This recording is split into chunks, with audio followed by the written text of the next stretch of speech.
Hey, sleepy history fans. Tired of your safe, cozy life? Want to see how utterly bonkers survival used to be? Imagine living just 24 hours where brushing your teeth in the morning could give you a deadly infection because you're rinsing with sewage water. Simply breathing the wrong way might get you arrested for heresy. Sleeping wrong, you risk being accused of demonic possession and possibly beaten to death. And if you go to the bathroom at night, well, you might just fall into a cesspit and drown in human waste. Sounds like a nightmare. That's medieval Europe for you. A place where just existing was like playing a twisted, deadly game. Think you could survive a single day? Drop a comment below if you'd last or if you'd be dead meat before dawn.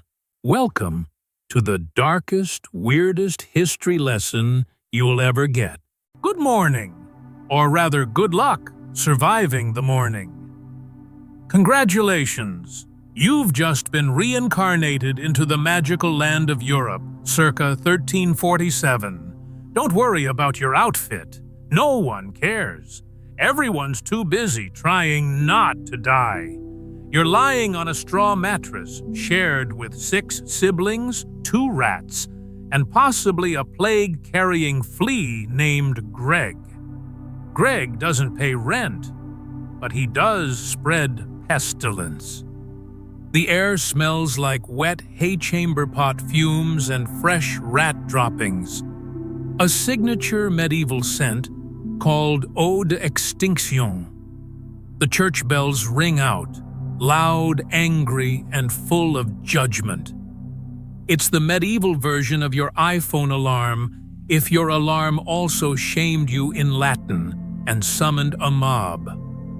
Fog creeps into your wooden shack like a damp ghost. You sit up and immediately start coughing. The smoke from last night's fire never left. But hey, at least you didn't wake up in flames this time. Small wins.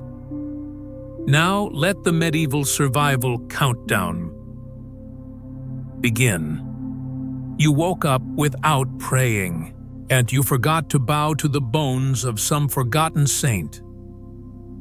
And worst of all, you're still breathing. Disgusting. Boom. 3 sins, and it's not even breakfast. Outside, your barefoot neighbors are already on their holy pilgrimage to church. They sniff the air like medieval bloodhounds and sense something off. A heretic, a non-believer. Spoiler alert, it's you. So buckle up. The sun isn't even fully up yet, and society already wants to either baptize you or barbecue you. Maybe both. Welcome to your morning in the Middle Ages. Try not to die before lunch. Waking up. Late on a holy day. Congratulations, you're a heretic. You wake up to a slap, not a gentle nudge, not a good morning sunshine. No, it's your grandma with a wooden spoon, smacking your foot like she's exorcising demons from it. Get up, you lazy devil, she hisses. It's the feast of Saint Somebody. The whole village is at church, and you're here snoring like a pig. It's not even light out. You blink. Your eyes sting. Your blanket. A burlap sack that smells like turnip soup and despair. You're still half asleep, confused, until you realize the whole damn house is awake. Your 6 siblings, 2 uncles, and maybe a goat are already out the door. You stumble up from the straw mattress, stepping on something that squeaks. Probably Greg the plague rat. He lives here too. Welcome to 1347. No smartphones, no coffee, and absolutely no time to waste. You pull on your only tunic still wet from yesterday's rain and still stained from last week's mystery stew. You try to lace up your shoes, but wait, you don't own shoes. You're 15 and your best friend is a wooden bucket. Outside your cottage, the morning fog clings to everything like wet laundry. You hear the church bell ringing in the distance. Dong, dong, dong. Each toll feels like it's calling your name, or more accurately, tattling on you to God. See, in this lovely medieval village, waking up late on a holy day isn't just rude, it's borderline satanic. You were supposed to be at church before sunrise, before the first bell. You were supposed to pray, chant, kneel, and maybe kiss a bone fragment of some long-dead saint. But here you are. Hair like a bird's nest, breath like a dead fish, and 400 years away from toothpaste. As you rush outside, you see them, the neighbors. They're already watching you. Mrs. Marjorie next door, the medieval Karen, is squinting through the fog. There he is, she hisses, nudging her husband. The boy who sleeps while Christ weeps. A kid points at you. A goat sneezes. You swear even the chickens are judging you. You try to sneak away. Maybe if you walk fast enough, you'll blend in. Spoiler, you don't. You step right into the village square, and bam, a rotten cabbage smacks you in the chest.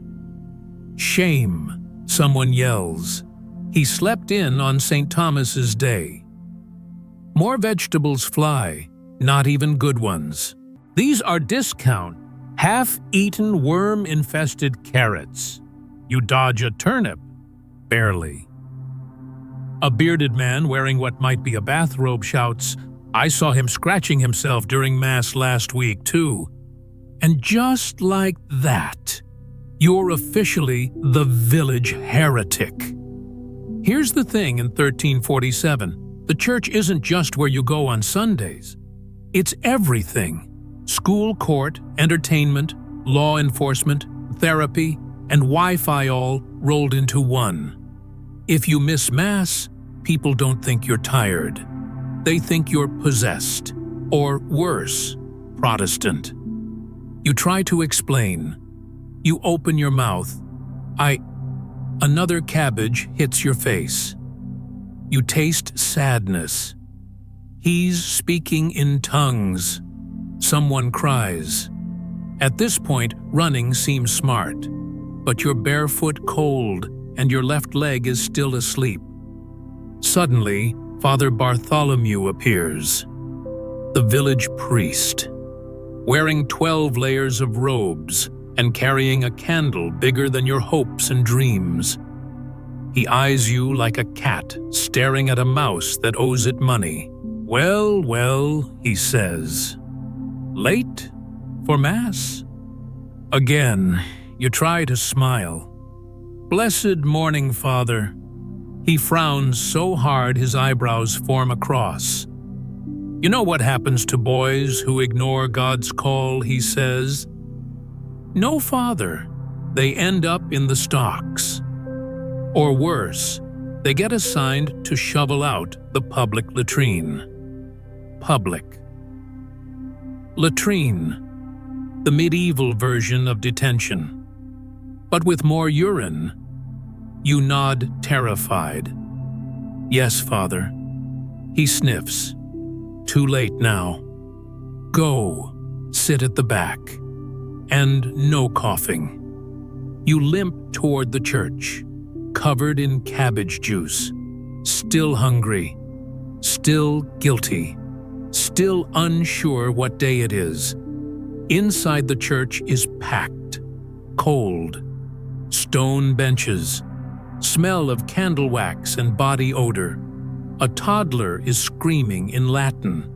You try to sit quietly. Then you sneeze. Half the congregation gasps. "Plague," someone whispers. And that's how your day starts. With holy judgment, neighbor gossip, facial cabbage trauma, and a mild accusation of bioterrorism. So next time you complain about waking up for school or work at 7 a.m., just remember, at least your neighbors don't throw vegetables at you. At least missing Mass doesn't get you sentenced to poop duty. And at least your priest doesn't carry a flaming torch, just in case you're a witch. Welcome to morning in medieval Europe. You've survived 10 minutes. Only 23 hours and 50 minutes to go. Good luck, sinner. Skipping Sunday church. Beaten by the priest. Let's pick up where we left off. You just woke up late in a medieval straw bed with your dignity tangled in a rat nest, and your reputation already in the gutter before sunrise. Congratulations. But the real horror, it's not over yet. Because today is not just any day. It's Sunday. And in 14th century Europe, Sunday doesn't mean brunch and Netflix. It means church. It means kneeling for hours on a cold stone floor while listening to Latin you don't understand, nodding like you do understand, and trying not to fart during silent prayers. If you thought skipping a Zoom meeting was bad, try skipping Mass. In the eyes of your village, this is basically like joining Satan's fan club. You were supposed to be at church by dawn. The priest rings the bell at 4:00 a.m. Yes, 4. Because apparently God prefers to be worshipped when everyone is still half dead and confused. And this morning, you didn't show up. Why, well, maybe it was the smoke in your hut. Maybe it was the rat bite on your thigh. Maybe you were just too busy trying to figure out what that rash on your neck is. But no matter the reason, you didn't go. And the worst part, everybody noticed. Because in your little medieval village, everyone knows everything about everyone. The priest literally keeps a book. A real physical, grimy, leather-bound attendance tracker with names, check marks, and when necessary, a section for public punishments. And guess what? You just made the list. You know you're in trouble. You've seen what happens to people who skip Mass. So naturally, your dumb medieval brain comes up with a genius plan: hide behind the cowshed. That's right. You crawl out the back of your hut, avoid your neighbor's judgmental chickens, and slide belly first into a pile of hay behind the livestock pen. You're not proud of it. But hey, cows don't gossip. You lie there shivering in your undertunic, praying to any saint who will listen that Father Gregory forgets about you. Spoiler, he doesn't. You hear footsteps, then barking, then something wet and sniffling pressed against your feet. Oh, yes, the priest has a dog. Not just any dog, a scruffy, mean-looking, half-blind, half-Saint Bernard named Judith, trained to sniff out sinners, or realistically trained to sniff out beef jerky. But the effect is the same. Judith finds you in 16 seconds. Father Gregory follows shortly after, holding a whip, his favorite Bible, and the type of grin that says, "You're about to experience God's love through blunt force trauma." He doesn't shout. No, that would be too modern. Instead, he speaks in a slow, trembling whisper, like a man possessed by holy fury and constipation at the same time. You have abandoned the Lord's house. You have rejected his mercy. You have brought shame upon this entire village and upon Judith.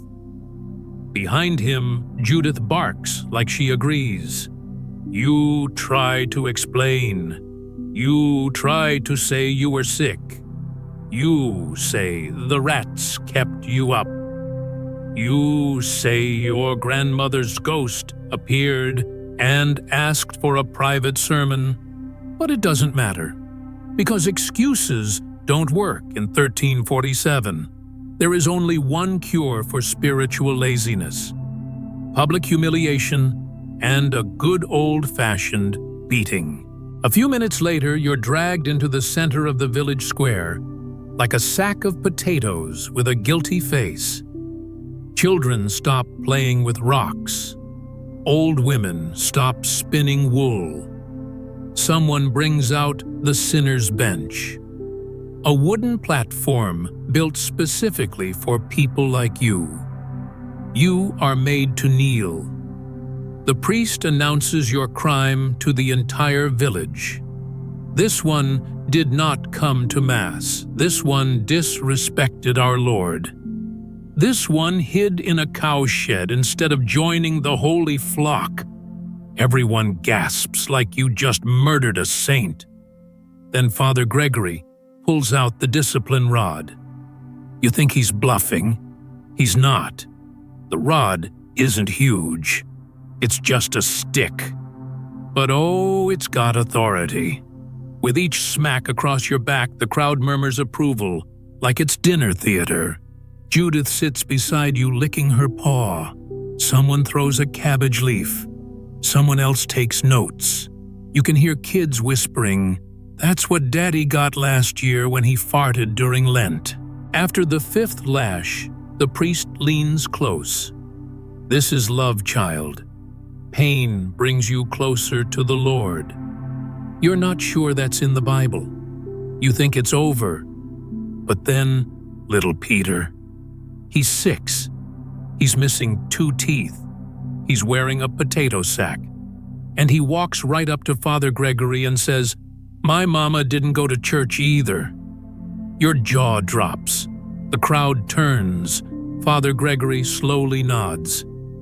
And your mother, who thought she was safe back home, baking moldy barley bread, is suddenly next in line for the holy paddle.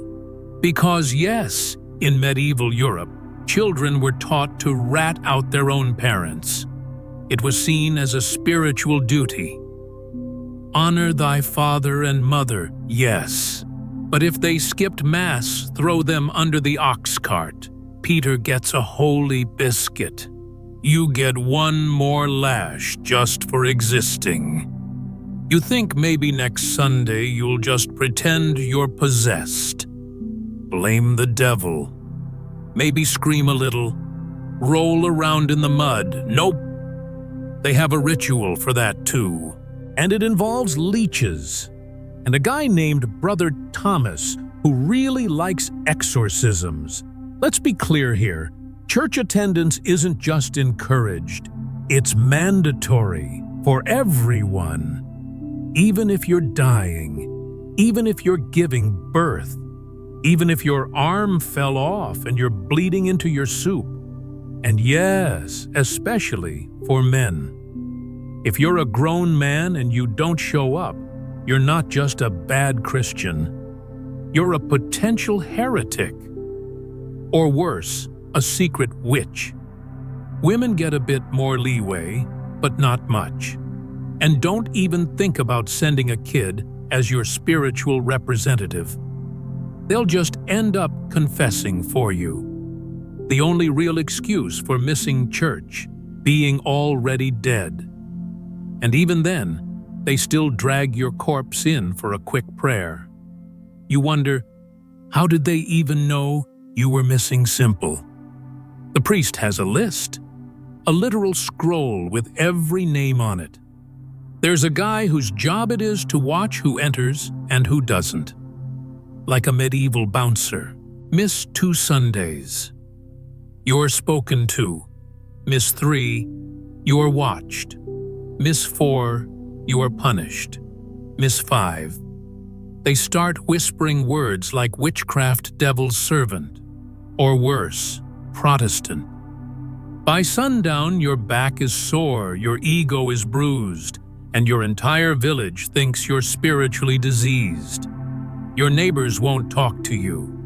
Your crush pretends not to see you. Even your goat avoids eye contact. You try to rebuild your image by singing extra loud during the evening prayer, but your voice cracks like a pubescent frog, and someone calls you possessed again. It's hopeless. You survived your first medieval Sunday. Sort of. You got caught skipping church, beaten by a priest betrayed by a child, and emotionally destroyed by a goat. And the saddest part, this isn't even your worst day of the week, because tomorrow is bath day. And trust me, you don't want to know what counts as soap in this century. Brush your teeth, meet your death. All right, you made it through your little sacrilegious adventure of skipping church. You dodged the priest's whip, maybe even tricked the holy dog with bacon grease. You are miraculously still alive. But don't celebrate too soon, because now it's time for your medieval morning routine. And by routine, I mean ritual of accidental self-harm passed down through generations who thought germs were tiny demons. You wake up again, still on the same straw mattress soaked in sweat rat urine and dreams of antibiotics. Your mouth feels like a cemetery. You know that fuzzy feeling on your tongue that's not just morning breath. That's medieval bacteria hosting a party with no music, no light, and no exit. So you decide to clean your teeth. A terrible, terrible decision.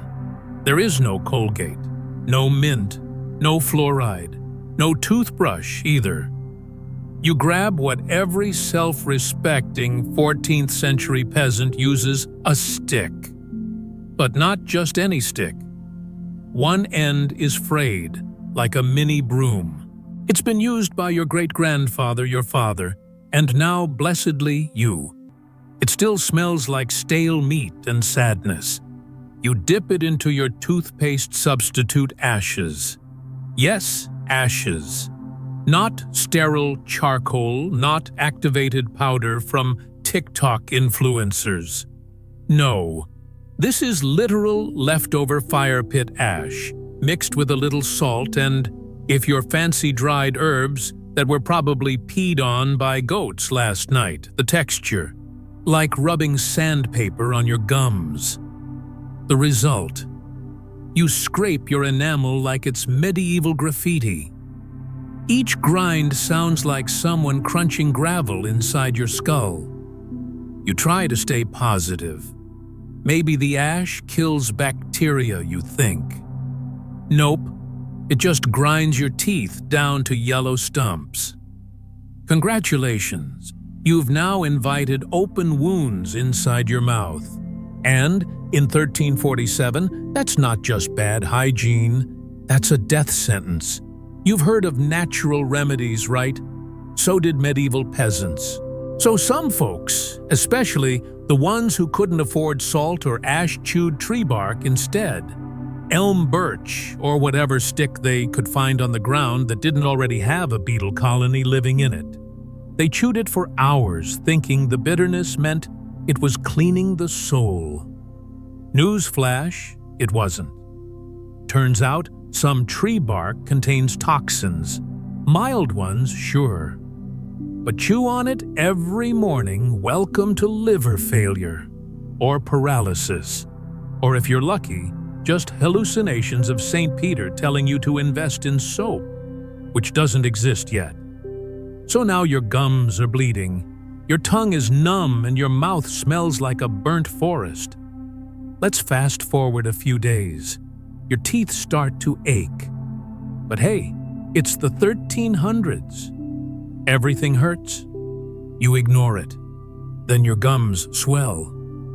They turn red, then purple. They bleed when you eat porridge. You think maybe it's normal. It's not. You've got gingivitis. Not the kind your dentist gives you a lecture about while showing you horrifying 3D models. This is raw, unmedicated, untreated gum infection. And guess what happens when your gums are filled with open wounds? Bacteria enters your bloodstream. And once that bacteria gets inside, it doesn't just stop at your mouth. It keeps traveling to your heart, to your lungs, to your brain. You don't even make it to the afternoon. 1 minute you're picking ash from your teeth, the next you're lying face down in the chicken coop convulsing while a neighbor pokes you with a stick to check if you're possessed. Here's some historical reality. In medieval Europe, it was normal to lose your teeth by age 30.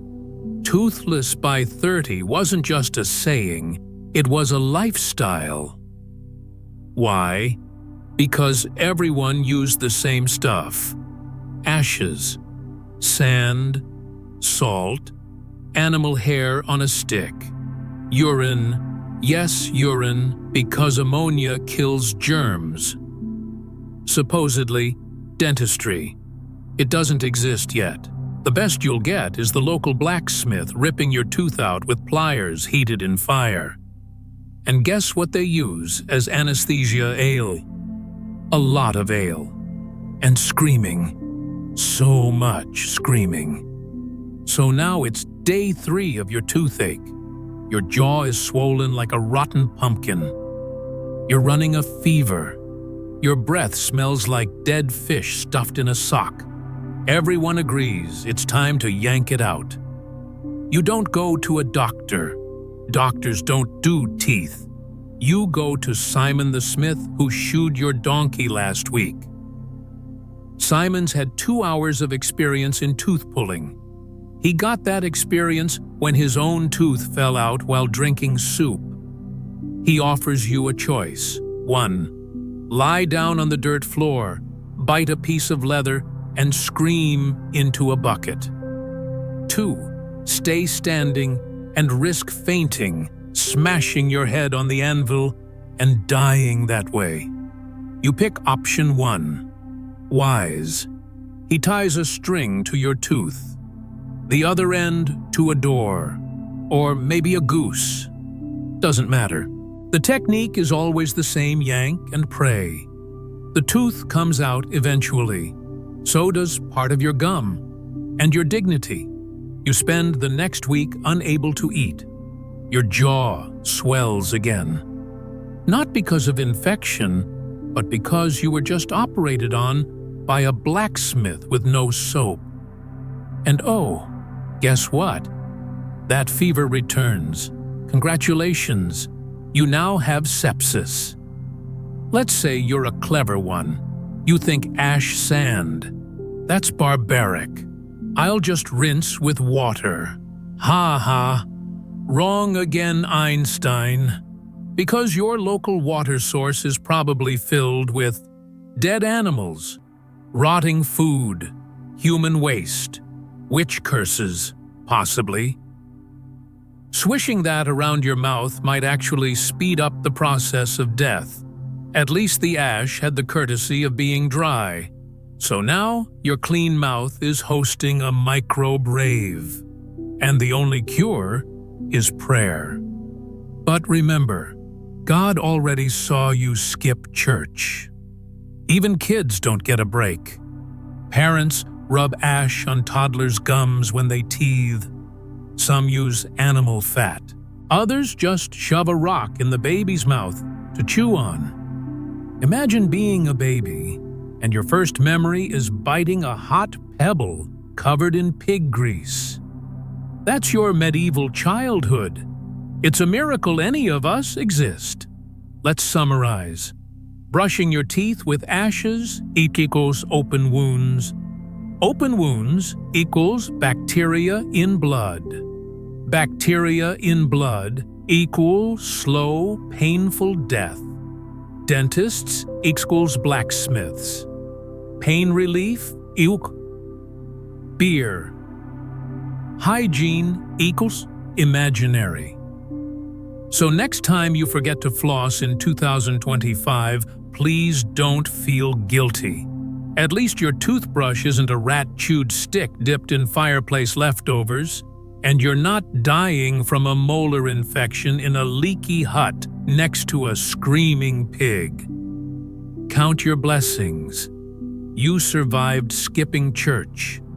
You survived the priest's wrath.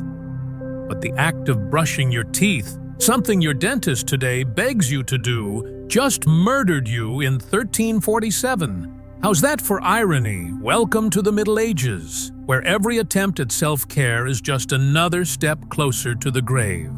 Smile while you can. You've only got 6 teeth left anyway. Swearing in the marketplace. Tongue cut or jail time, your mouth is a weapon, and the church will disarm you. You survived the deadly toothbrush. Congratulations. Your gums are still bleeding, but you think you deserve a treat. Maybe a loaf of bread. Some cheese, if you're lucky. You figure the medieval marketplace is like your local farmer's market, just with more mud, more rats, and less kombucha.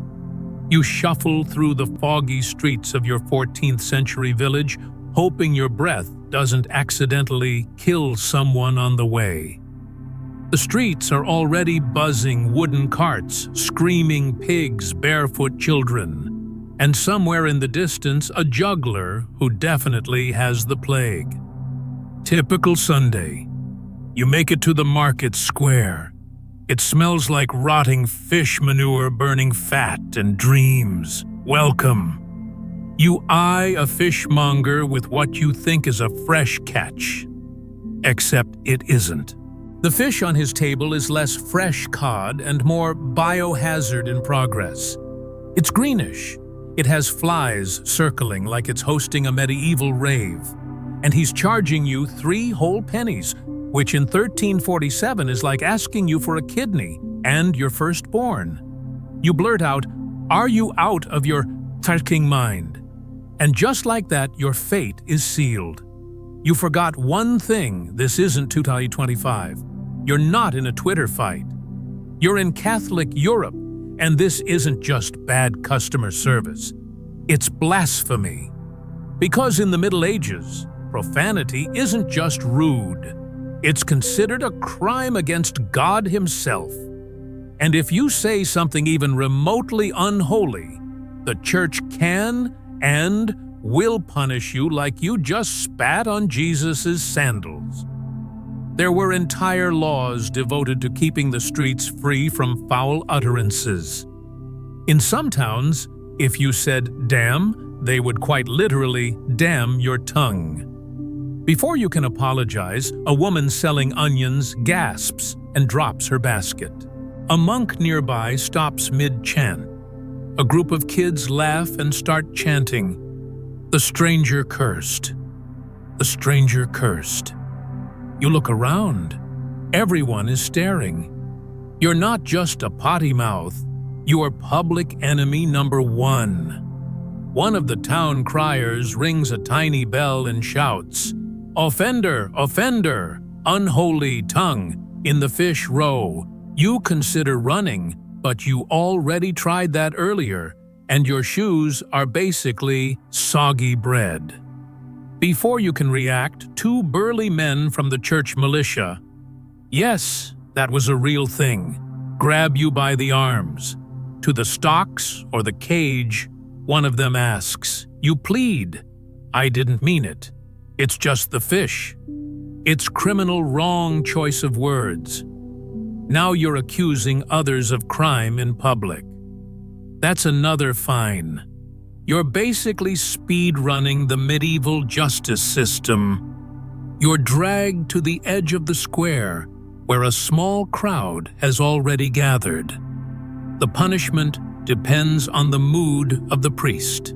If he's feeling merciful, they'll just tie a wooden scold's bridle over your head, basically a medieval dog muzzle with a little iron plate that presses your tongue down so you can't talk. It's humiliating. It's painful. And it's designed for people like you, people who forgot to shut up. You try to explain yourself. You say the fish smelled like Lucifer's bathtub. That was not the defense they were looking for. Now the priest is offended too. He says you've mocked a creature of God. It's a fish, man, but too late. They give you the classic medieval options: 30 lashes, a night in the stocks where people throw actual poop at you, or drum roll, having the tip of your tongue sliced off. The idea is if you're dumb enough to swear in public, you don't need that much tongue anyway. Problem solved. You go for the stocks. They chain your arms and legs into the wooden frame and leave you in the middle of the square. You can't scratch your face. You can't swat the flies. You can't dodge the cabbage. And yes, someone throws a dead rat at you just for fun. Kids call you the cussing stranger. A drunk guy pees nearby and sings a song about your filthy mouth. You try to keep your head up, but someone throws a turnip. Direct hit. Think this is too extreme. Oh no, my friend. This was very real. In 15th century England, Margaret of Beverley was sentenced to the Branks metal muzzle for verbal defilement of the market. Translation, she told a baker to shove his loaf where the sun don't shine. In Scotland, there were actual cussing courts where neighbors would report each other for bad language. The records are full of gems like, John cursed the name of the Lord whilst drunk. Agnes spake rudely to a priest after losing at dice. In Germany, priests would literally weigh how evil your words were and recommend punishment accordingly. Damn might get you 10 lashes. Hellfire earned 20. Anything with God's name in vain. Bring the knife. Welcome to language jail. By sundown, your back hurts. Your pride hurts. Your nose still smells like rotting mackerel. You didn't even get any bread.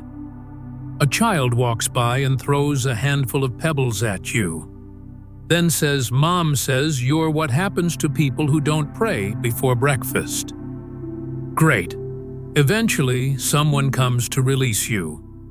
It's the fishmonger. He winks and says, Same thing happened to me last week. You want to punch him, but you'd probably be hanged for that too. You shuffle away, bruised, humbled, and very hungry. You decide you'll never curse in public again, at least not until someone sells you a moldy turnip for half your week's wages. Think you have it bad now because your social media post got reported. Try literally losing part of your body for saying holy crap.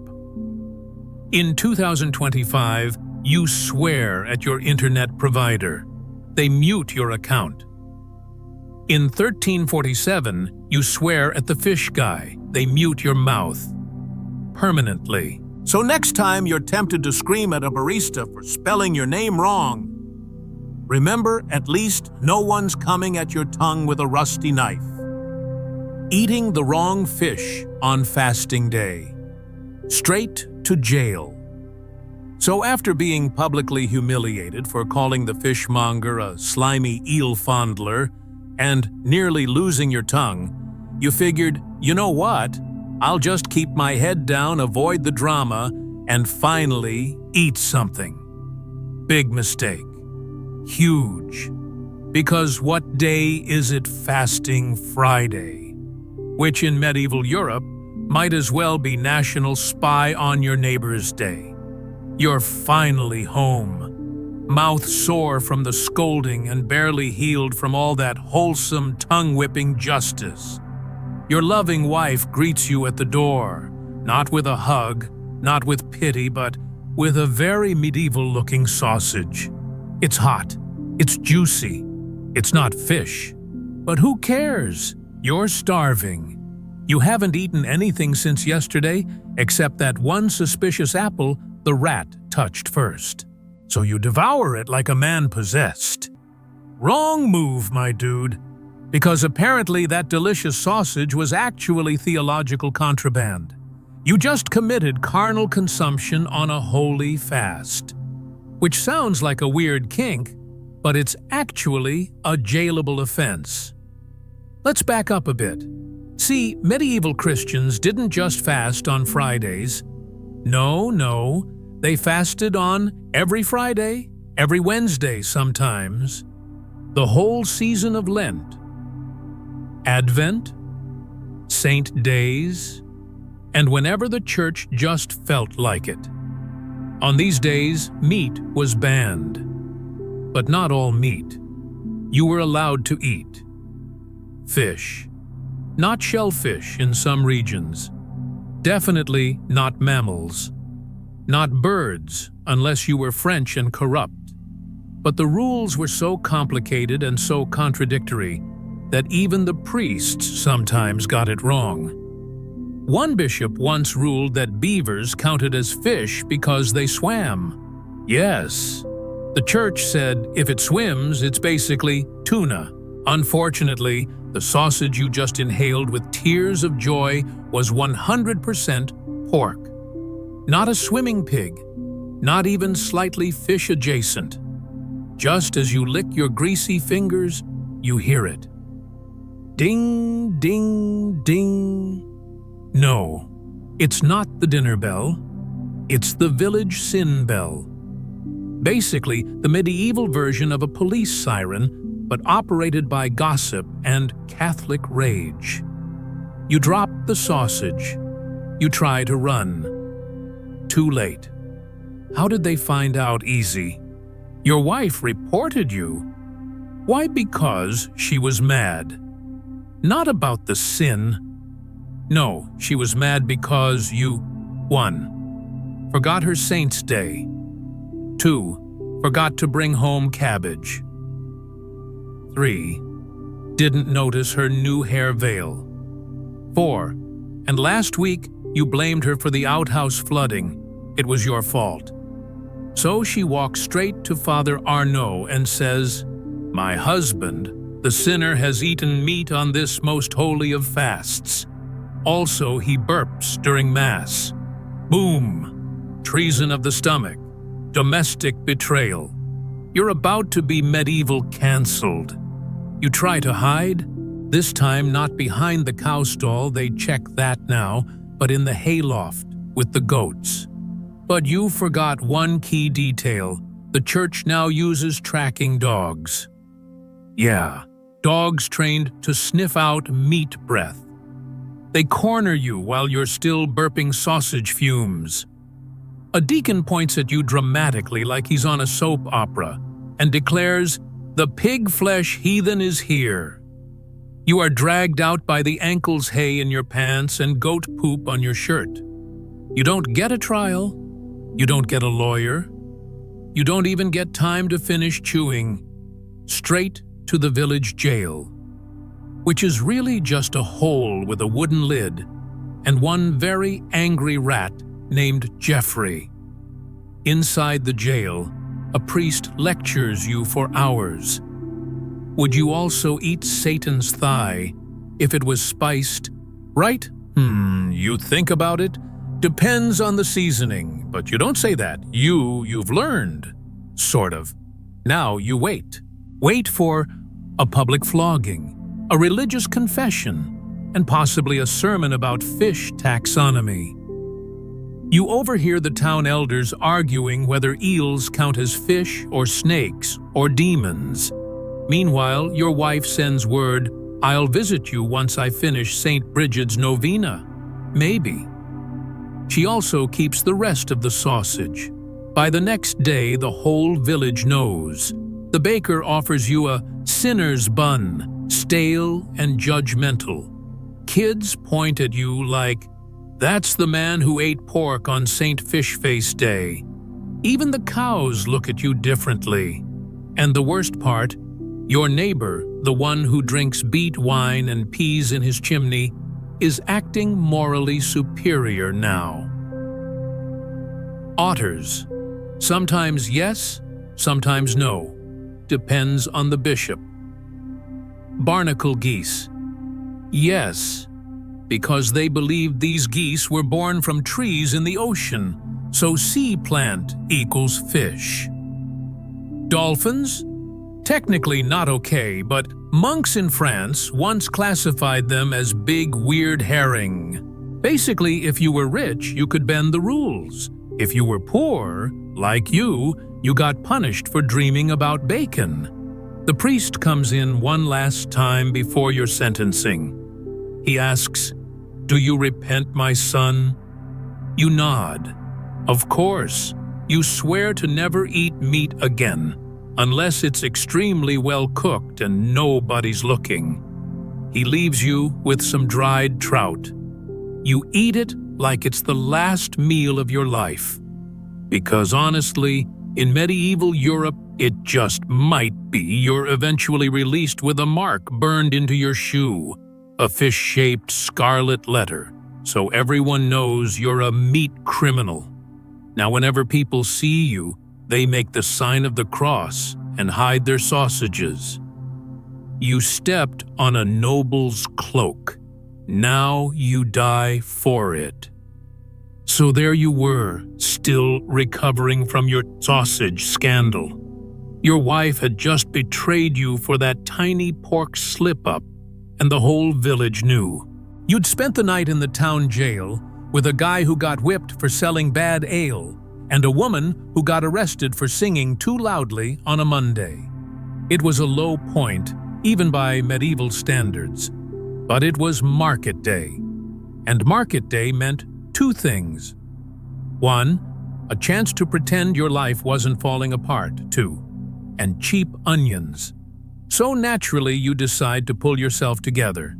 You throw on your one decent shirt, made of the kind of scratchy wool that doubles as sandpaper, and drag your tired legs to the marketplace. The sun is shining. Chickens are squawking. A boy runs past, carrying a dead goose. Life, as always, is chaotic. You dodge a suspicious puddle, hopefully just rain nod to the town idiot. He thinks he's a goat this week, and squeeze into the crowd of villagers bargaining for turnips like their lives depend on it. Everything seems fine.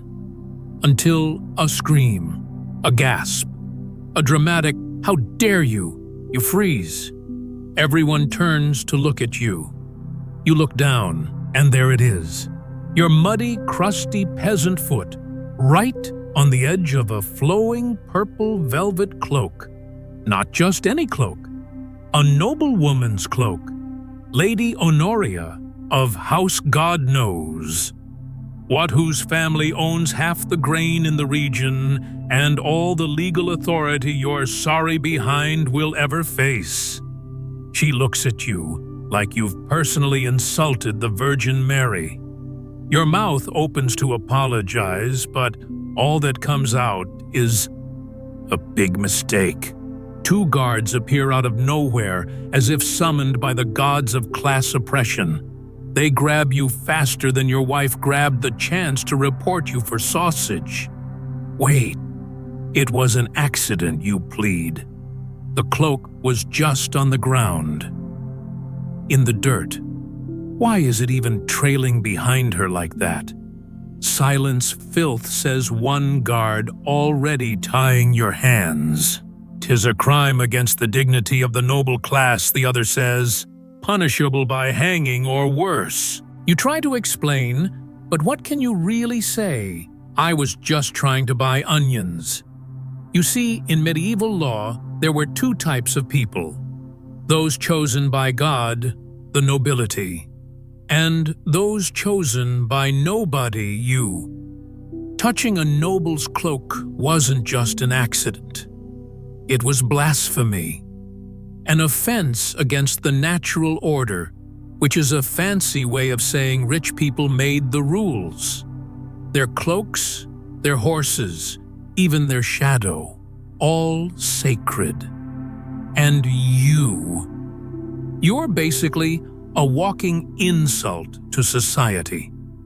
There were real recorded cases of people being jailed for sneezing near a noble's dog, fined for looking too long at a knight's helmet. And yes, executed for stepping on a noblewoman's hemline. Which begs the question, why did they wear cloaks that dragged on the ground through pig dung, cabbage water, and plague-infused mud? Simple answer: to catch peasants like you. The next morning you stand trial. Well, not really a trial, more like a performance. A priest reads from a scroll written in Latin. You nod as if you understand. You don't. Lady Honoria enters dramatically, her cloak now washed and flowing, as if she's gliding on clouds of entitlement. She pretends to limp slightly, clearly milking it. She sobs, "My honor soiled by peasant filth." The judge, a cousin of her cousin's cousin, nods gravely. This town cannot allow such disrespect toward the noble class, he declares. What if every mud-footed villager trampled our symbols of divinity? Someone in the crowd yells, "Yeah, respect the cloak. You recognize him. It's Jeff, the guy who once tried to sell you soup made of bark." Traitor, you're given a chance to speak. You start. I trip. The courtroom gasps. Silence. The accused mocks justice. The judge booms. Your punishment. Public humiliation, of course, followed by possible hanging. They tie a sign around your neck that says "Cloak Crusher" in big, crude letters. A boy throws a radish at your head. Then they parade you around town while a man plays a flute very badly. Some kids chant, "He stepped on silk, he stepped on silk."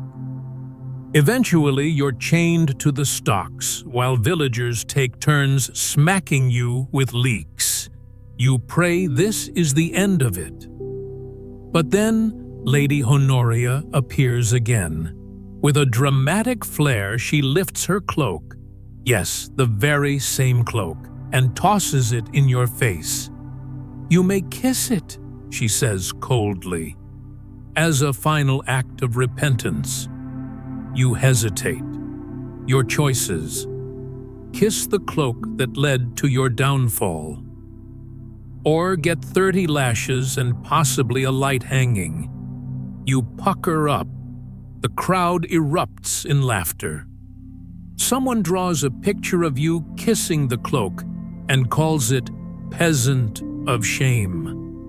It spreads faster than the Black Death. The next day, you return home sore and starving. Your wife eyes you suspiciously. Did you offend the nobility again?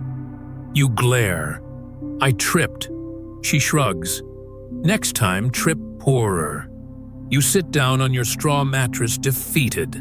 Then there's a knock at the door. It's a tax collector. Apparently, you now owe a cloak offense fee for wasting the court's time. You hand him your last 2 turnips.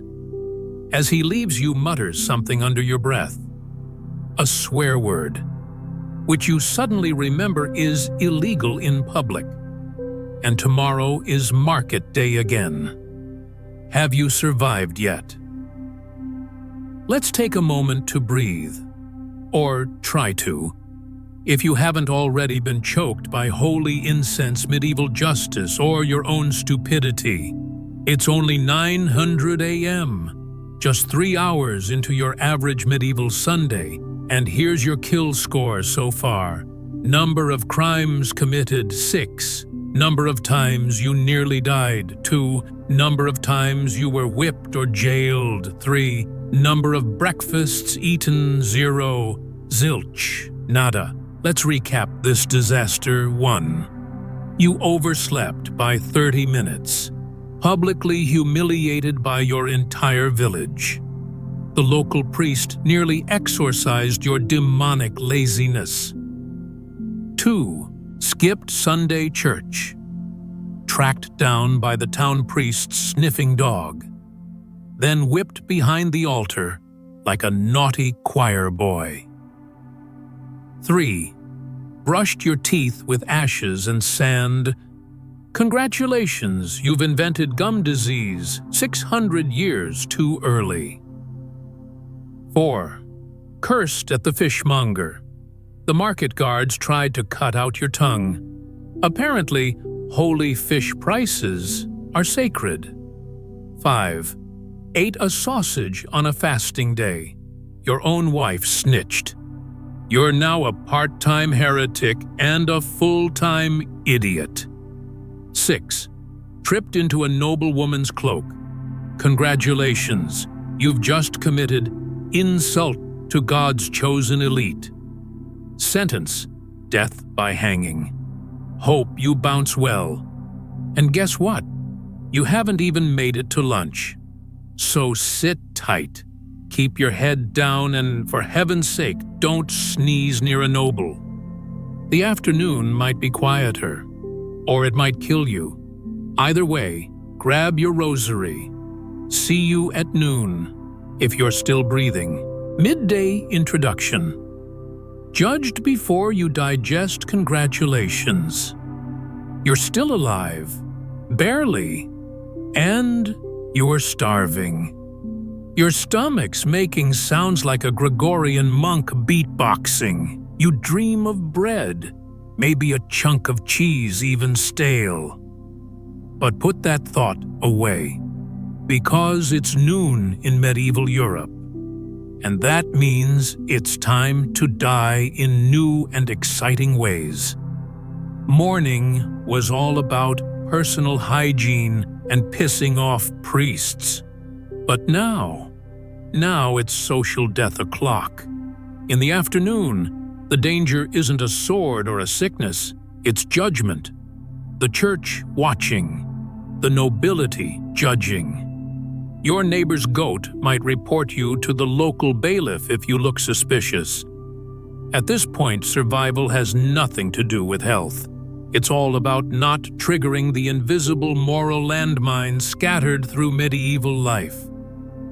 What you wear, what you say, what you read, what animal you keep in your backyard, whether your bread has the right amount of yeast. All of it could get you whipped, jailed, excommunicated, or just quietly disappeared. Because in the Middle Ages, death wasn't dealt by death himself. It was outsourced to the local priest, the village mob, the lord of the manor, your own spouse, sometimes even a pig with an attitude. So welcome to the most dangerous time of day, lunch hour. You're unwashed, unfed, and still wearing the same scratchy wool tunic from this morning's whooping. And yet, you now need to walk the tightrope of moral perfection or risk death by dumb luck. The sun is high. The stakes are higher. And your next mistake is only one wrong glance, bite, or fart away. Let's see how you screw this up. Wearing purple. A crime against the crown. It's now midday. The sun's at its peak. You've somehow survived 6 crimes before breakfast. Your back still stings from the priest's whip, and your tongue is sore from being almost cut out for yelling at the fishmonger. But congratulations, you're free. Well, free in the same way a chicken is free when it's just escaped the coop only to land in the stew pot. You're starving. Your medieval socks are damp and you just want to grab a loaf of bread, sit under a tree, and not get publicly humiliated for 5 whole minutes. So you do what any rational medieval peasant would do. You dig through your wife's cousin's old clothes, who definitely died of plague, throw on the least filthy tunic, and head to the market. It's purple. You didn't notice it. Honestly, it looks more like a washed-out blueberry than royal velvet. But it doesn't matter, because here's a fun medieval fact. Purple is illegal. Not just fashion police illegal. Not just you'll get strange looks illegal. No, this is you insulted God the King and the natural order of the universe illegal. See, in the Middle Ages, clothes weren't just clothes. They were walking, sweating, plague-carrying status symbols. And wearing the wrong outfit was seen as a direct threat to the fragile hierarchy that kept everyone oppressed and mildly terrified. That's why sumptuary laws existed. These were detailed regulations that told you exactly what you could wear based on your social rank. Are you a peasant, brown-gray, or sad beige only? Merchant. Maybe you're allowed a splash of blue, but don't push it. Purple. Oh, honey, that's royal. That dye came from crushed Mediterranean sea snails imported from distant shores, and so expensive that a single pound could cost more than a year's salary. Only kings, queens, and bishops high enough to bless beheadings were allowed to wear it. You shovel manure for a living. You can't even afford purple thoughts. You strut into the market proudly wearing your cousin's old tunic, blissfully unaware of the storm that's about to crash down on your unfashionable skull. Within 10 seconds, a town guard spots you. He gasps, audibly, like he just saw you kissing the Pope. Then comes the whistle. Then 3 more guards. Then a crowd. Then your neighbor, who never liked you, and now gets to yell, "Sinner!" You try to explain, "It's second-hand. I'm colorblind. I thought it was brown under the mud." Doesn't matter. Intentions mean nothing. In the Middle Ages, guilt isn't based on reason. It's based on appearances. You look like you think you're special, and that's already a crime. Because you are too fancy for your own good. First-time offenders usually get a fine they absolutely cannot pay, a public whipping, and the best part, they strip you in front of the entire market. Yes, your punishment for looking too rich is being made to look completely poor. Your shirt is torn off, exposing your rat bites and farmer's tan. The crowd cheers. You stand in your ragged underwear as a guard burns your royal tunic with ceremonial flair, like it's an exorcism.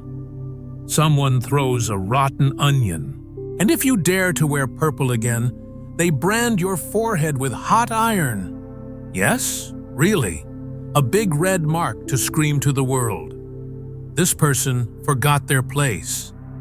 Here's the kicker, you weren't even trying to be rebellious. You didn't sew the shirt, didn't pick the color, and frankly, you don't even know what Tyrian purple means. You just wanted to not freeze to death while buying turnips. But that's the joy of feudalism. Every choice, every item you own, even the second-hand rags you inherited from your plague-ridden cousin, is a potential felony. Because in medieval society, crime isn't about intent. It's about identity. If you're born poor, your clothes must be poor, your food must be poor, your existence must be poor. Anything else is pretending, and pretending is dangerous. As you walk home, shirtless, bruised, and humiliated, a local noblewoman rides by on a white horse. She's wearing 12 pounds of velvet golden embroidery, a perfume that smells like cinnamon and ego, and, of course, a stunning violet cloak. She doesn't even look at you. She doesn't have to, because in her world, purple means divine right. In yours, it means pain. So next time you dig through the family wardrobe, remember, in the Middle Ages, color kills. You don't need to commit a crime. Just wear the wrong shirt. Dropping bread without kissing. Blasphemy against God, and congratulations, You've been stripped of your second-hand purple tunic in the middle of the market like a scandalous potato in a holy soup. And no, you don't get it back. That shade of plum was a royal insult. Remember? You're lucky they only took the tunic. You could have been branded on the forehead with a hot iron that screams peasant who dared to drip royalty. So now, shirtless, penniless, and emotionally purple, you wander off with just enough dignity to cover your nipples. And that's when your stomach, louder than the town crier's hangover, reminds you it's lunchtime. Mercifully, you spot a market vendor giving away half-stale bread yesterday's loaves that have evolved into defensive weapons. But to a starving peasant, that's just crunchy gourmet.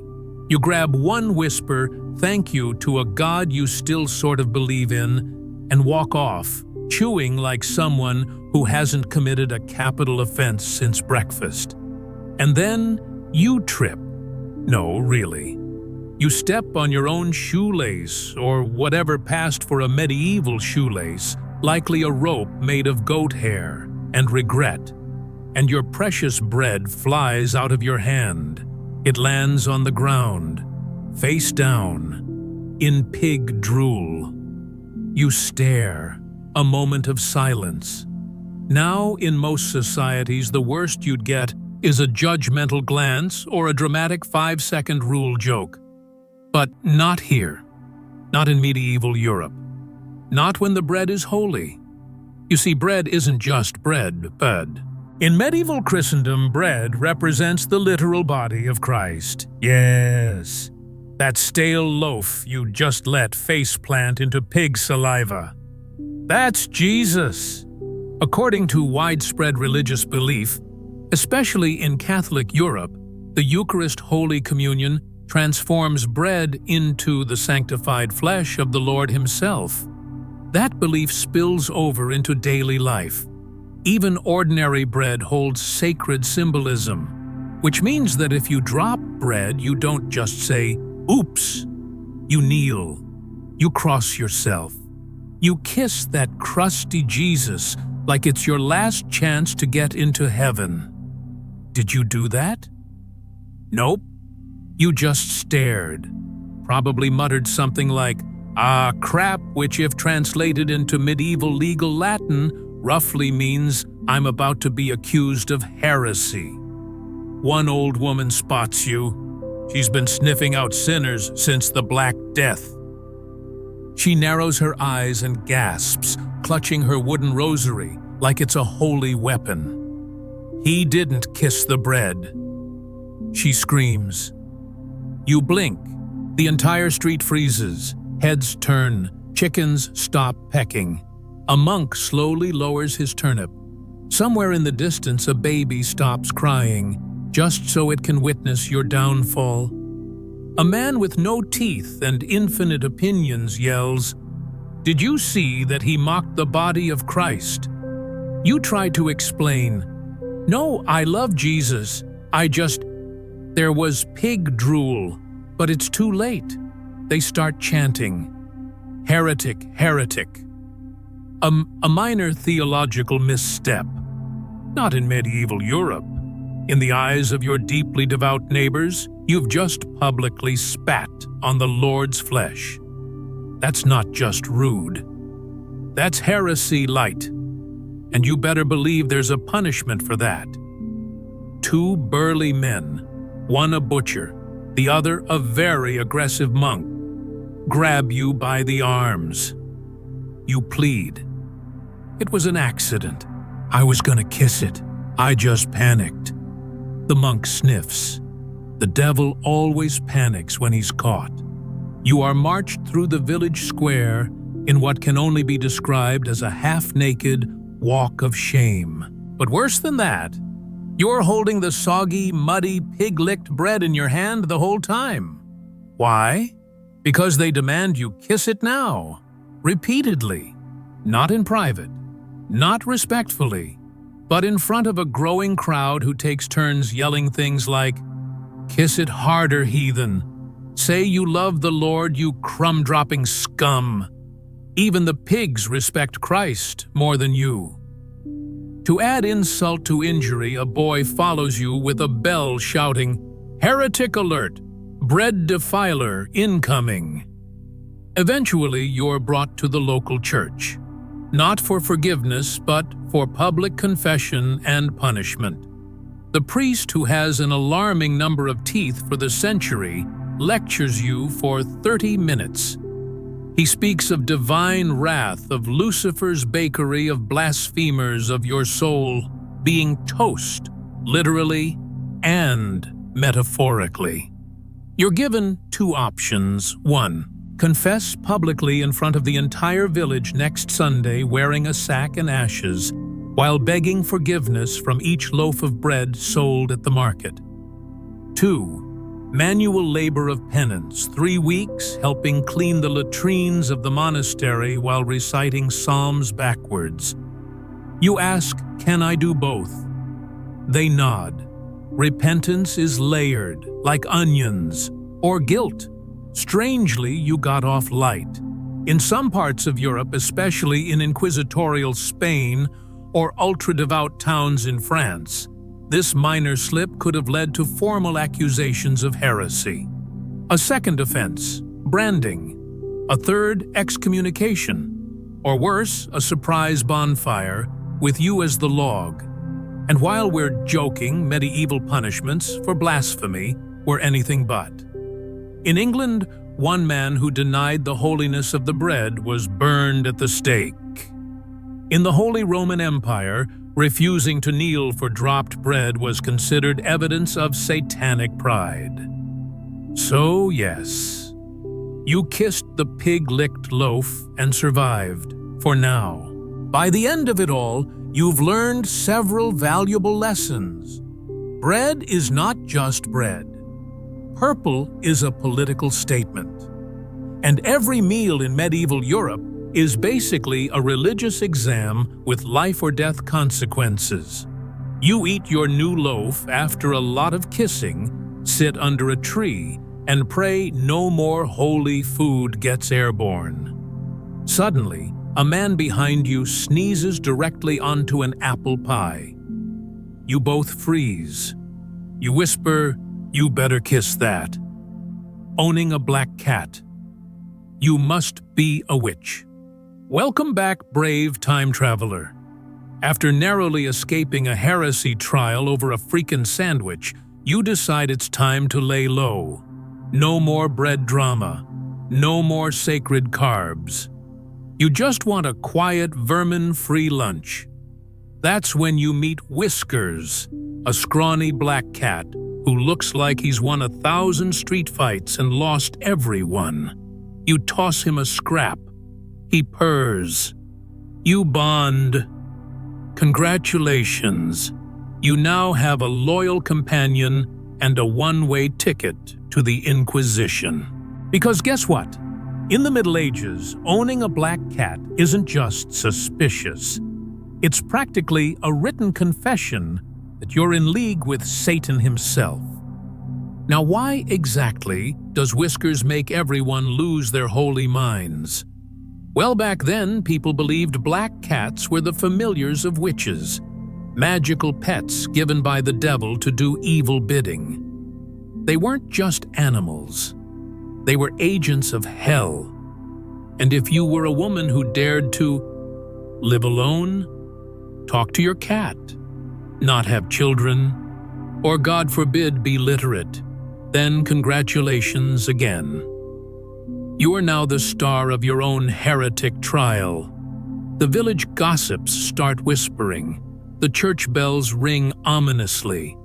And suddenly, every sneeze, every crop failure, every stubbed toe in town is your fault.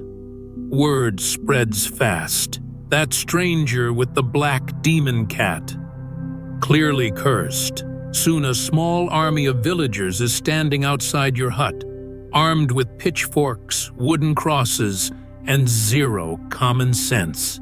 They drag you to the local inquisitor, whose medical degree consists of bloodletting and shouting, repent really loud.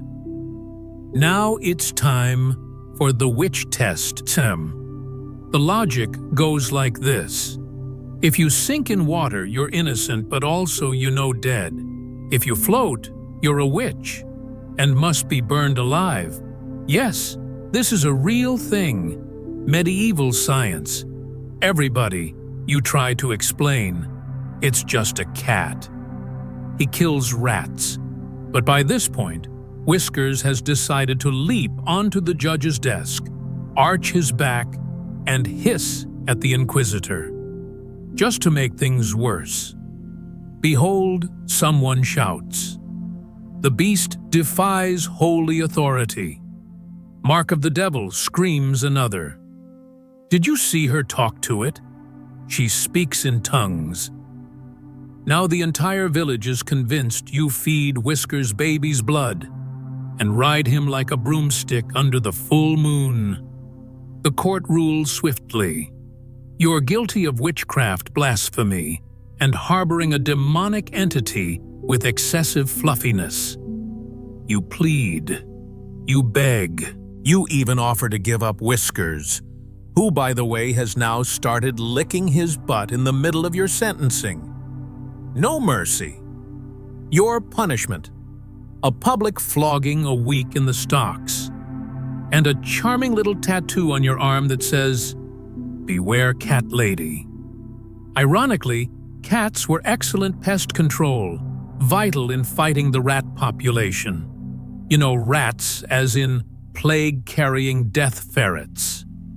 The church's war on cats actually led to more rats, more fleas, more Black Death. So yes, they literally killed the cats that could have saved millions of lives. But hey, priorities. Better a few dead peasants than a cat with attitude right. Let's pause here for a moment of reflection. Imagine this happening today. You walk into a cafe with a black cat in your backpack. Someone sees you pet it, crosses themselves, and calls the FBI. That's the Middle Ages for you. A world where superstition had bodyguards and common sense was publicly executed in the town square every Thursday. As you limp home, bruised, humiliated, and newly branded as the cat demon, Whiskers jumps into your lap and purrs. He doesn't care that you nearly got roasted for him. He's just happy you dropped your second sandwich. And you know what? That's probably the most loyal relationship you'll have all day. Scene 1. Wore purple, accused of impersonating royalty. Scene 2. Dropped bread without kissing it, nearly burned as a heretic. Scene 3. Owned a black cat, labeled a witch and flogged, current status. Still alive, spirit questionable, sandwich count 0, blood pressure unholy. But hey, it's only lunch. Teaching your daughter to read. Jail or a shaved head. You were accused of summoning Satan because your cat was black and dared to catch mice like a good boy. Congratulations.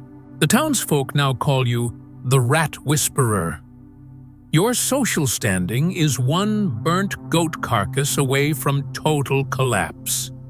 So naturally you think, hey, maybe I'll just stay quiet, keep my head down and focus on my family. How wholesome, how naive. Because your next fatal mistake is giving your daughter a book. Never let a girl touch a vowel. In the Middle Ages, teaching your daughter to read was about as controversial as marrying a donkey. Why? Because books were dangerous. And girls with books. Oh no, that's practically the Antichrist in a skirt. Knowledge was considered sacred, and masculine like swords theology and the ability to yell at peasants without guilt. Women were meant to obey, not interpret. The only thing they were allowed to read, if anything, was the Bible, and only under the watchful eye of a nun who hadn't smiled since the Black Plague. Girls don't need brains, they've got dowries. See, the church feared that literacy in women would lead to independent thought.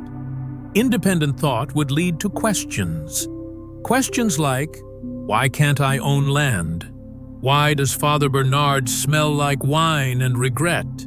Why do I need permission to breathe in Latin? And we can't have that. So what do we do instead? We criminalize literacy. So back to you. You didn't know any of this. You found an old poem, some sappy, courtly love nonsense, and thought, oh, this'll be fun, bedtime reading for little Matilda. Wrong. Matilda reads the poem out loud by the well. Your neighbor, old widow Margaret, aka human CCTV, overhears the word kiss. Next thing you know, the parish enforcer knocks at your door, holding a crucifix and a pair of shears. Is it true, good sir, that your daughter read verse? You try to explain it was harmless, just a bit of rhyming about nights and longing, and too late. You're already dragged before the Ecclesiastical Morality Tribunal. This tribunal is made up of 3 types of people. 1. A bishop who thinks women caused the fall of man. 2. A monk with ink stains on his face and no understanding of human joy. 3. And someone's aunt who volunteers because she knows sin when she sees it. They ask your daughter to recite the poem. She says, desire. Everyone gasps. You swear you hear thunder. A chicken dies on the spot. The sentence, moral corruption of a minor. Encouraging female pride. Unauthorized poetic activity. And so, your daughter gets her hair shaved off as a warning to all would-be literate girls. You must either spend a week in the stocks holding a sign that says, book pimp, or confess your crimes before the church and pay a fine equivalent to 3 goats and your dignity. You choose the second one because you're allergic to cabbage often thrown at stock prisoners and your daughter's too young to dodge vegetables effectively. Yes, in theory, but only when men do it. See, teaching your son to read noble, teaching your daughter to read sorcery light. It's not about what she reads. It's that she might read more. And once she does, she might start asking why she can't become a monk, or why Brother Gregory keeps blessing women behind the stables. The patriarchy didn't just protect power, it protected stupidity, and it did it very well. Some real-world punishments for this crime included public head shaving, being forced to wear sackcloth, getting banned from church, or, if you were particularly persistent, being accused of heresy. Yes, reading could get you burned. So the next time you complain about modern school reading lists, just remember, at least no one lit you on fire for enjoying poetry. And so you return home bookless broke and freshly humiliated. Your daughter hides under the table whispering lines of poetry like they're black market contraband. Your neighbor is still peeking through the shutters, just waiting to snitch on your next sin. And your black cat. He's back sitting smugly on the roof, like he's the only one with tenure. You stare into the cloudy sky and wonder, was this all worth it? And the answer, of course, is no. But neither is living in a world where bread has a higher status than your daughter's brain. Going vegetarian. Congratulations. You're now a heretic. Ah, lunchtime. You've survived being stripped naked for wearing purple, accused of sacrilege, for dropping bread, branded a witch, for owning a cat, and almost excommunicated because your daughter read a love poem. Surely you can just sit down and enjoy a humble meal without risking eternal damnation. Ah, no. Because in medieval Europe, even what you put or don't put in your mouth could get you tortured. You see, food wasn't just food. It was theology. It was politics. It was moral purity on a plate. And anything less than a fat, juicy, blood-dripping steak on the right day of the week could get you accused of heresy. The holy calendar of chewing. The church didn't just run your soul, it also ran your menu. Every week had assigned fasting days. Wednesdays, Fridays, Lent, Advent, you name it. On those days, meat was forbidden and fish was permitted because apparently Jesus had a thing for seafood. The church's logic: meat heats the body and awakens sinful desires. Fish just makes you sad. So the faithful obeyed no meat on Friday, but eat like a beast on Sunday. Easy. But let's say you're poor. And by poor, I mean medieval poor, and you just don't have meat. Not on Friday, not on Sunday, not ever. So you eat what you can afford: lentils, cabbage, stale bread, and whatever root vegetable hasn't rotted into mush. Congratulations!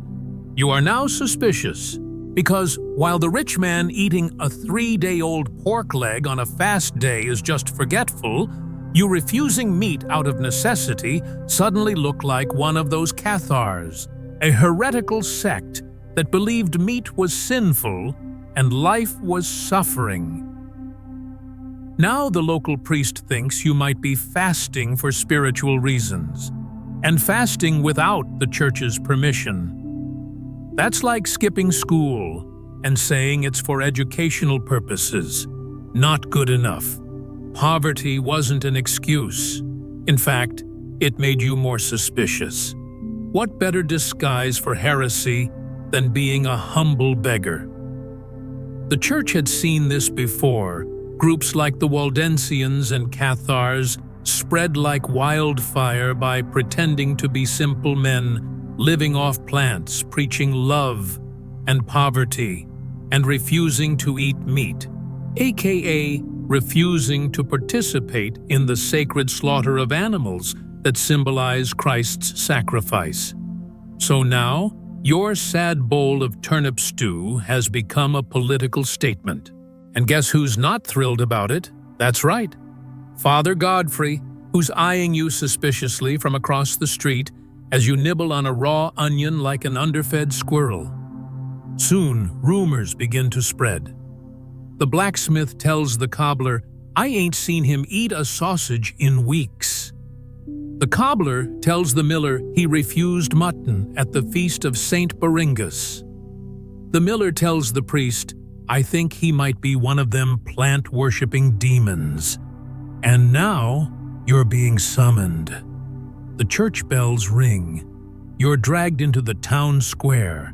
Everyone gathers around, not to help, but to watch.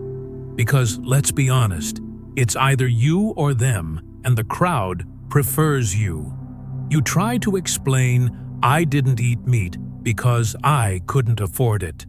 But the priest is already shaking his head. Aha, the devil's lies. The devil hates meat, for it was meat that was offered by Abel to God. And you prefer beans. You're interrogated. Why didn't you eat the lamb at your cousin's wedding? Why did you say pork makes your stomach hurt? Did your grandmother ever make you soup without chicken bones? Before you can answer, someone mentions you once said, "I think eating animals is kinda cruel." Dead silence. A gasp from the crowd. Someone faints. A pig nearby squeals in solidarity. Boom. Blasphemy. You're no longer just poor, you're a moral threat. You dared question the divine food chain, the sacred right of humans to chew on God's creatures. That's practically Satanism. Now, depending on the mood of the local bishop, your punishment may vary. If he's merciful, you'll be forced to confess in public. Wear a burlap sack that says, "I dishonored meat," and serve fish stew to monks for 40 days. If he's not so merciful and believes you're a secret Cathar trying to destroy the body to free the soul, well, that's an Inquisition-level offense. Best case, you're jailed and beaten until you rediscover your appetite. Worst case, you're tied to a pole surrounded by logs and seasoned with garlic for the town barbecue. All for the crime of not liking pork. So now, in a damp jail cell, ribs showing, and dignity long gone, they give you a plate. It's boiled lamb, overcooked, bland, and greasy. They smile and say, "Eat it, and all is forgiven." You look down. The lamb stares back. And you eat it. Because in the Middle Ages, it's not about what you believe. It's about what people think you believe based on your lunch. In a time where food wasn't just survival, but spiritual alignment, the simple act of skipping meat could turn you into a pariah. And if history teaches us anything, it's this. In medieval Europe, it's not about what you say or what you do. It's about how loudly your neighbor can scream, "Heretic!" while pointing at your plate. The corpse with a manicure. Clearly a vampire. You've survived chapped bread, purple fashion disasters, feline accusations, and theological meals. Congrats. But now the dead are after you, or maybe you are after the dead. It's been a charming medieval afternoon. You've managed to not get hanged for being a vegetarian, not get burned for owning a cat, not get jailed for teaching your daughter to read anything that isn't the Gospel of Matthew. So naturally you think, "You know what? I deserve a breather." You throw on your only not-so-dirty tunic and head to the neighboring village for a family funeral. A cousin twice removed. You barely knew him. He once lent you a carrot or stole one. Details are foggy. The service is, well, exactly what you'd expect from a 14th century funeral, mourners weeping into sackcloth, a priest yelling about worms, and a random drunk in the back muttering, "He always smelled like brimstone." You pay your respects. Toss a dried flower into the grave. Pretend you're moved. Politely nod when the widow says, "We think the rats are a metaphor." And then you go home. Day done. Guilt paid. No heresy committed, or so you thought. You're trying to scrape some stale barley into a makeshift porridge when there's a knock. Correction, a bang. 3 armored church guards stand outside your hut like grim medieval Uber Eats. Only they're not here with food. They're here with allegations. Guard number 1. You were at the burial of Gregor, son of Elric, yesterday. Yes, he died. I thought we were supposed to go to those. Guard number 2 squinting dramatically. And did you notice anything unusual about the body? He was dead wrong. Answer. The guards exchange that look. The look that says, he has no idea we're about to accuse him of fraternizing with the undead. So next time you're at a funeral, maybe skip the eulogy. Just point at the coffin and scream, "Begone, demon!" It's safer. Let's be clear, you survived the TikTok Inquisition. Barely. Spiritually, you are cracked like a medieval chamber pot. Physically, one tunic sleeve away from nudity. Emotionally, let's not talk about it. You've endured. One court session run by divine influencers. At least 3 crimes punishable by roasting, drowning, or minor smiting, and a long line of peasants whispering behind your back. That's the guy who eats carrots. Unholy. You've also eaten exactly 0 calories. Not because there wasn't food. There was, but it was wrapped in sin. The bread was blessed, and you dropped it, ghouls assaulting Jesus. The sausage was pork, equals cursed if eaten on the wrong day. The wine was offered by a monk who might be possessed. Ghouls, no thanks. So here you are, hungry, disgraced, and slightly sunburnt. Your purple tunic seized. Your cat promoted to church mascot. Your pride missing. Probably hiding in a dungeon somewhere. The bells ring. It's now officially afternoon. And you, dear survivor, are somehow still alive. But let's not celebrate too soon. Because what's coming next makes all of this look like a warm-up. You still haven't peed in public accidental heresy, tried to find a job spoiler, most involve poop, or taken a nap suspiciously close to pretending to be dead. And remember, your mere existence is now suspicious. You've been seen with books, vegetables, and personal hygiene. You are, quite frankly, the most dangerous person in the village. And yet, you press on. Because you're not a quitter. You're a survivor. A broke, traumatized, nearly burned at the stake icon. So buckle up.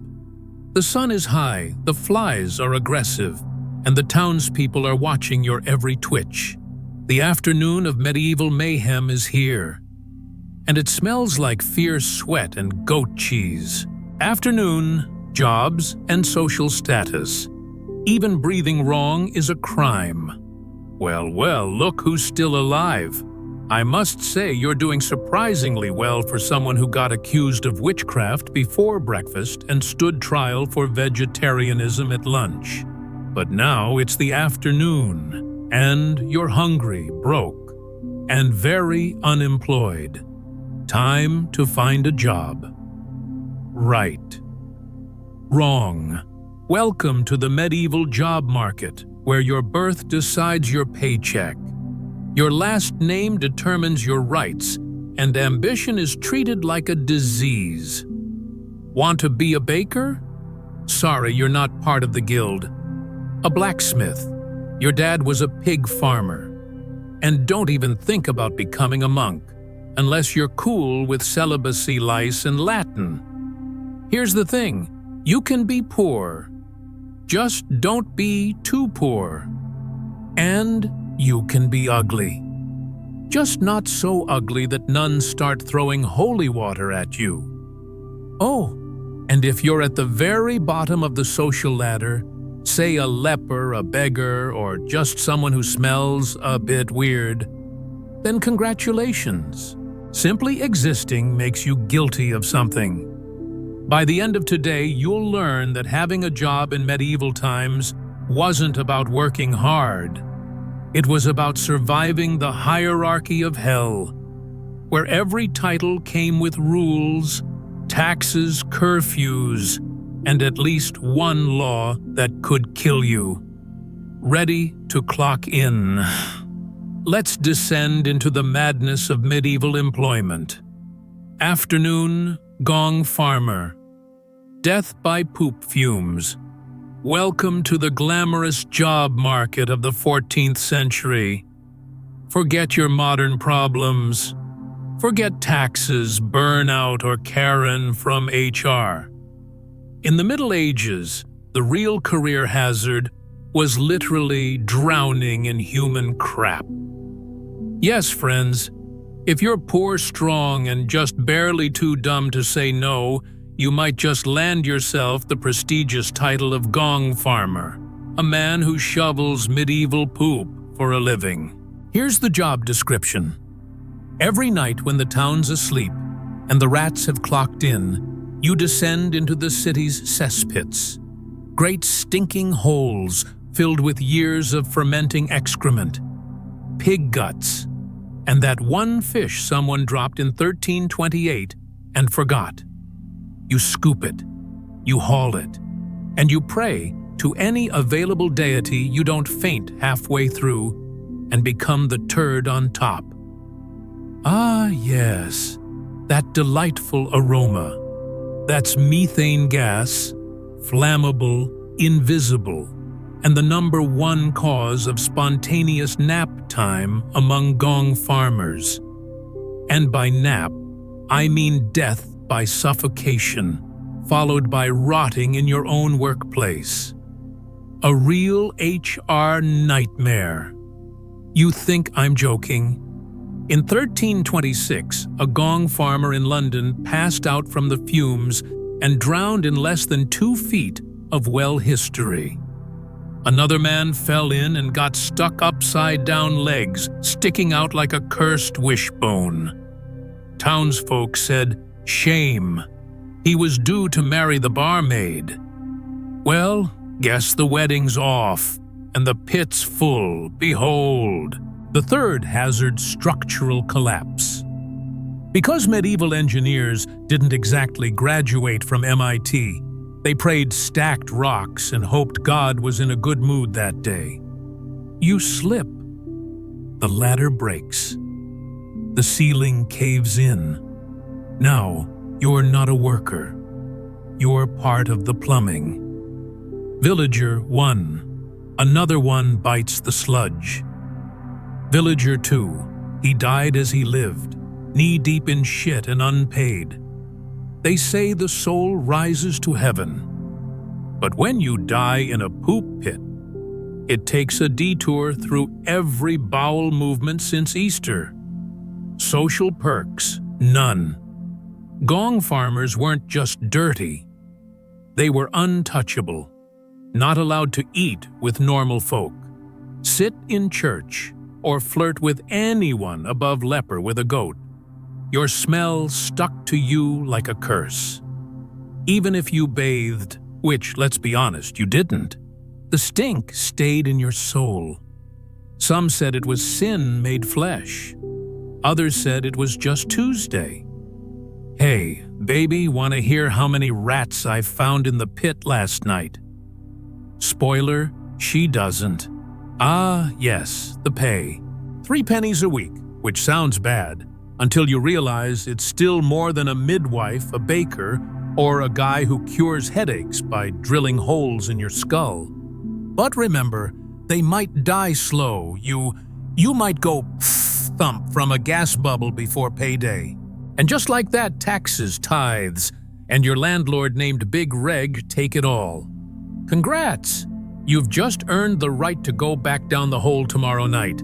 Some say it drives you mad. That breathing that stuff in too long makes your dreams smell bad. That rats start speaking Latin. That you begin to enjoy it. And that, my friend, is how you know you've truly hit rock bottom. Or at least, bottom of the pit. You scream. You climb. You try to make it out. But all the methane, all the darkness, all the gods you never prayed to. Too late. You slip. And just like that, silence. Another soul returns to the earth. A heavy soul. A ripe soul. Did he make it to heaven? We hope so. But we also hope he bathed first. So next time you think your job sucks, remember, at least your to-do list doesn't include "don't die in medieval sewage." The Gong farmer, proof that in the Middle Ages, even shoveling SHT could kill you. and they say the past was simpler times. Afternoon continued, blow the wrong note, die for it. So you've made it out of the poop pit alive. Mazel tov. Maybe you're thinking, there's gotta be an easier job in this forsaken time period. Something classy, something artistic, something that doesn't involve methane poisoning. Well, how about becoming a medieval musician? Seems nice, right? Bit of lute, bit of trumpet. Maybe you get to perform at a wedding or two. Impress the ladies with your finger dexterity. Don't. Because in medieval Europe, one wrong note could literally get you beaten to death at a funeral. A cobbled street filled with weeping peasants and priests in robes. You're standing among them, holding a massive, dented brass horn.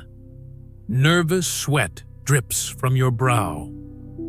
Welcome to Holy Week, the most pious, uptight, spiritually charged 7 days of the year. Processions everywhere. Jesus, statues weeping, nuns glaring like snipers. And you're the band. It's your job to accompany the grim, agonizing, painfully slow funeral parades with drums, flutes, and long curling horns that look like something pulled out of a dragon's backside. And now here's the thing, you have to play perfectly. Not just good, perfectly in sync with heaven itself. Because every note you blow is supposed to guide the dead soul to the afterlife. Miss a beat. They think you've trapped grandma's soul in purgatory. Play the wrong tune. Suddenly Lucifer's DJing the funeral. Crowd gasp. What devilry is this? Music of Satan. You mock the dead, and just like that, the mood shifts from holy sorrow to open season on the brass section. The 14th century rule book was clear. Don't interrupt a funeral. Don't sneeze. Don't hiccup. Don't blow a sour note on your rusty instrument. Because they believed music wasn't just background noise, it was a sacred conduit between this world and the next. And if that conduit sounded like a goose choking on a shoe, they beat you until your soul joined the one in the coffin. True story. In 1472, a drummer in Avignon skipped a beat during a passion procession. The priest shouted, "He mocks Christ's suffering." The crowd stomped him into the street like a rat at a bakery. The lesson. In medieval Europe, bad timing wasn't just annoying, it was blasphemy. Tempo sanctus. Beat 4 is for the blood of the Lamb. You ever try to match tempo with a weeping widow and a donkey cart dragging a corpse? It's not exactly a symphony orchestra. The drums out of tune, the flutes full of bees, and your trumpet was last cleaned during the Crusades. But you blow anyway, hoping to survive long enough to get your bread ration. He plays the chords of the damned silence hymn musicians weren't artists. They were ritual tools. Screw up. And it wasn't just you they blamed. They thought you offended God, Jesus, all the angels, and maybe even the dead guy in the box. I once saw a bagpiper get whipped for playing a folk tune during a bishop's funeral. The bishop's ghost allegedly appeared and said, "That's not my jam." It didn't matter if it was a sneeze, a twitch, or the wind blowing your note sideways. If you disrupted the vibe, you were a dead man honking. I sneezed. It was just hay fever. So is that what they're calling demonic possession now? Kill the heretic before he plays free bird. By the end of the day, your career in music is over. Your lungs are full of incense. Your fingers are broken, and your trumpet is now a bedpan in the abbey. But at least you were part of something sacred, right? Right? So next time you hear some sad medieval flute on a Netflix show and think, wow, they had such haunting music back then, remember?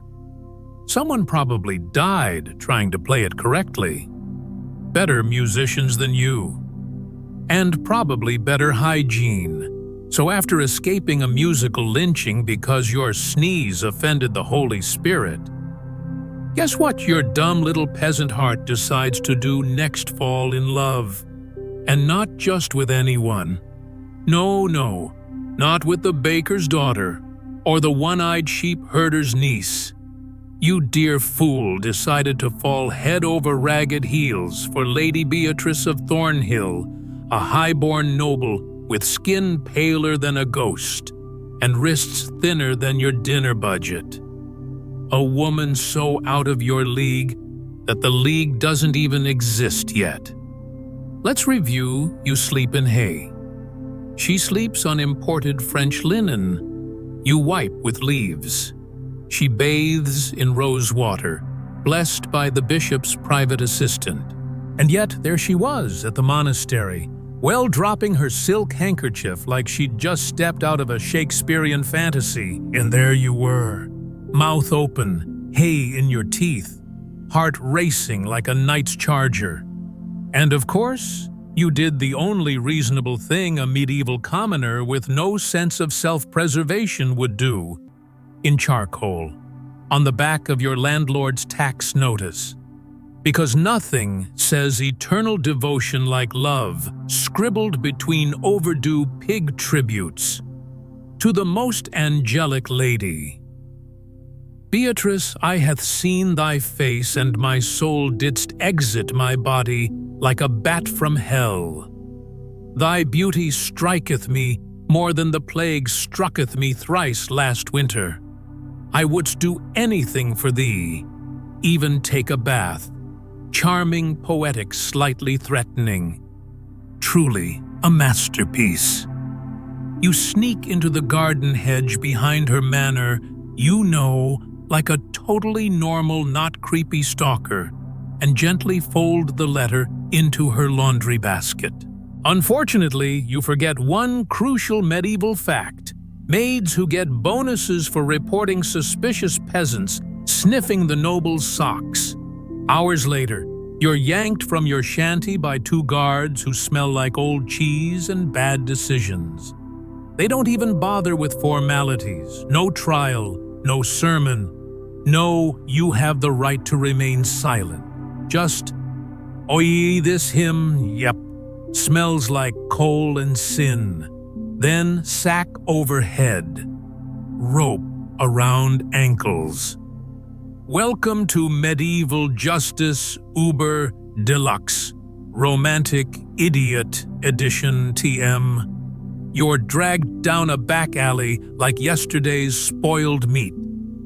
Onlookers whisper, "Is that the dung boy again?" No, this one fell in love with a noble. Poor bastard. Here's the thing in medieval Europe. Social class isn't just a suggestion. It's a divine mandate. Peasants till the land. Nobles inherit titles, wear impractical shoes, and occasionally bathe in goat's milk. The two were never meant to mix. If you, a peasant, dared to even imagine bedding a noblewoman, you weren't just committing social heresy, you were tampering with the natural order of the cosmos. In the minds of local authorities, you weren't a man in love. You were a danger to feudalism, a threat to the hierarchy, a horny anarchist with no sense of your place in the food chain. Historically, those who crossed this invisible line faced delightful fates such as public lashings romantic, finger removal symbolic, death by wagon wheel dramatic, or worse, family exile to Wales. Yes, medieval Wales. the place where banishment and bear-baiting often shared a location. One 14th century account describes a poor blacksmith's apprentice who was caught exchanging flirtatious glances with a minor baroness. He was reportedly 1. Stripped of all clothing, 2. Painted blue, 3. Hung upside down from a church bell for 3 days. Because nothing screams appropriate punishment like turning a lovesick teen into a smurf. Another tale from France tells of a farmer's son who serenaded a noble lady with a lute. He was stabbed in the lungs with said lute by her father at her birthday party. Back in your timeline, you are pulled from the sack and dumped at the edge of the village. No trial, no confession, just a warning carved into your dignity. Next time you write a letter to a noblewoman, make sure you're holding your last will and testament. The guards kick over your bucket of potatoes for good measure and vanish. You try to limp back home, heartbroken ribs, bruised dignity, somewhere in a pigsty, only to find your house half looted and your chicken missing.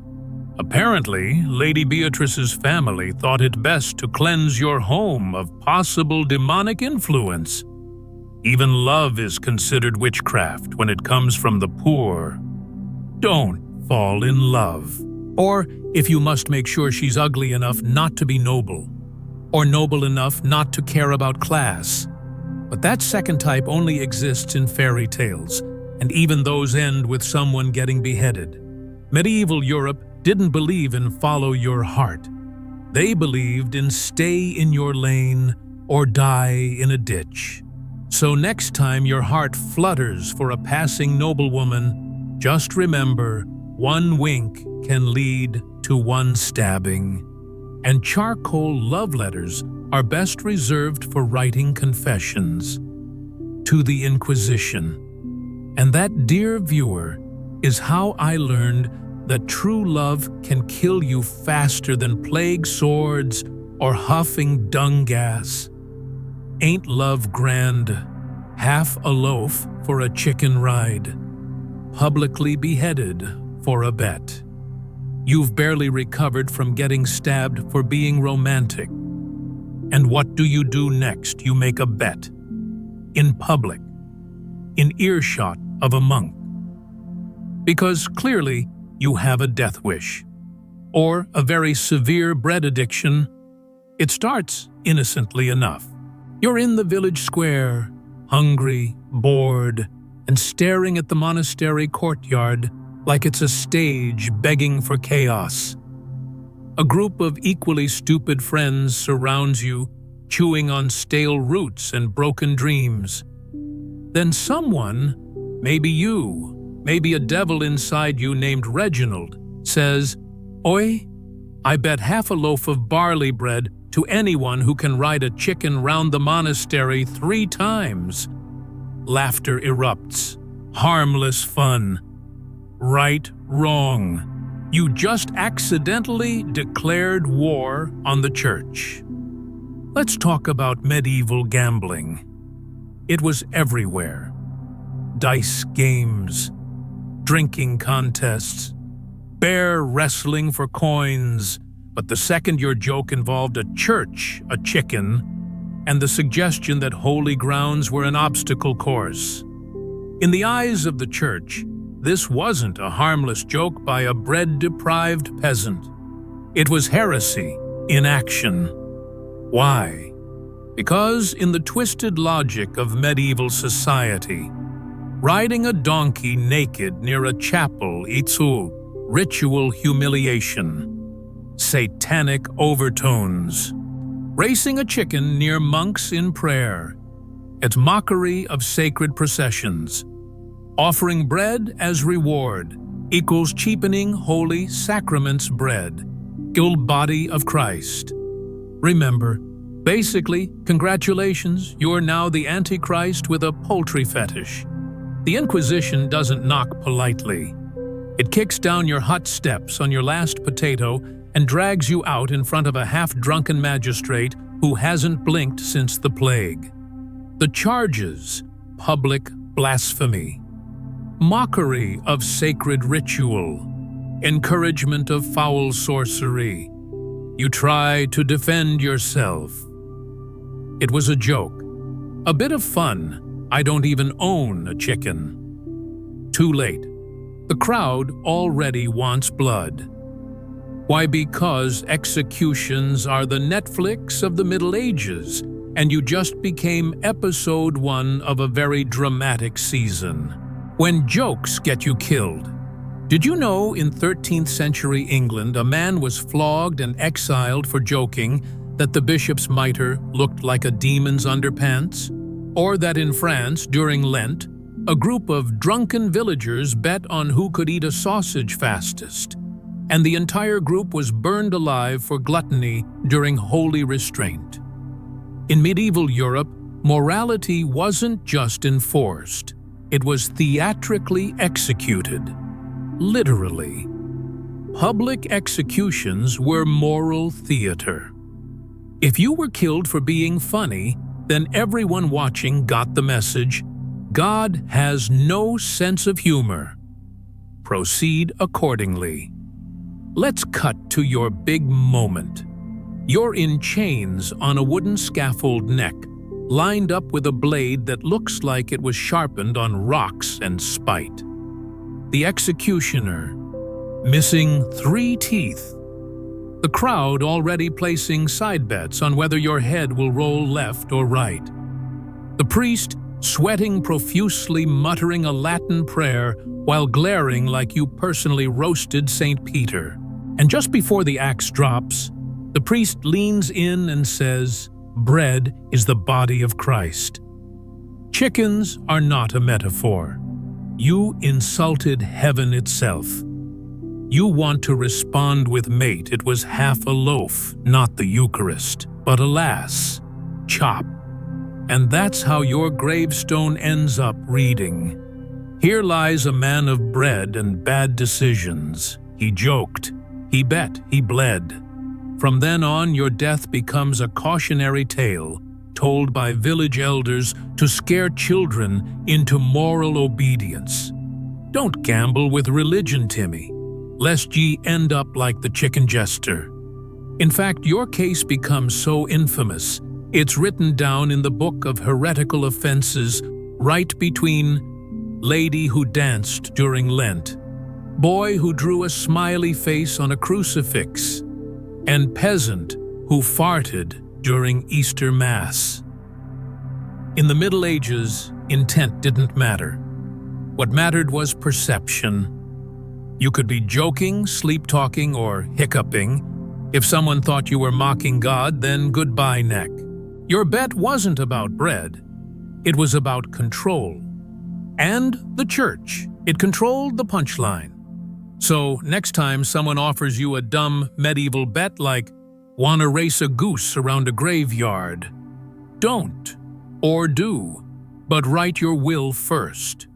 And remember, in medieval times you could lose your head over half a loaf, which is funny. Till it's not. Pants must be a witch. You wake up at dawn exhausted but alive, which frankly is a win. You've survived rats, romance, religion, and beheadings. So naturally you think, you know what might help me survive till sunset. Some pants. Wrong. You just signed your death warrant. See, in your century, women wear pants to jog vote, conquer Wall Street, and rescue baby goats from floodwaters. But in the Middle Ages, a woman in pants wasn't just making a statement. She was challenging the divine order. According to church doctrine, aka the medieval fashion magazine, from hell God made man to wear pants. God made woman to wear dresses. Switching garments equals switching roles, equal chaos. Equals Satan wins. So when you, an honest, hard-working farm girl, put on trousers just to avoid flashing half the village while planting turnips, people don't see modesty. They see a sorceress in disguise. You haven't even gotten past the chicken pen when the gossip chain activates. The blacksmith's wife sees you. She screams. The miller's boy drops his sack of flour like he saw the Virgin Mary twerking. Within 4 minutes, the entire village is outside your door yelling, "She's a man in sheep's clothing. She wants to be a knight. She's cursed the soil with gender rebellion." Before you can explain your waistband preference, you're dragged to the square, accused of identity theft against the Lord. Your crime, treason against your genitals. Now let's not pretend this is a rare case.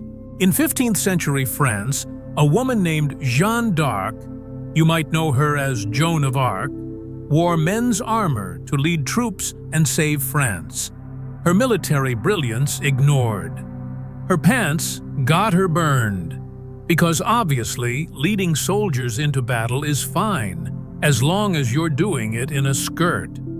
And in England, women caught wearing male garments were accused of practicing witchcraft, seducing innocent men because apparently pants make you irresistible, or trying to unmake God's image.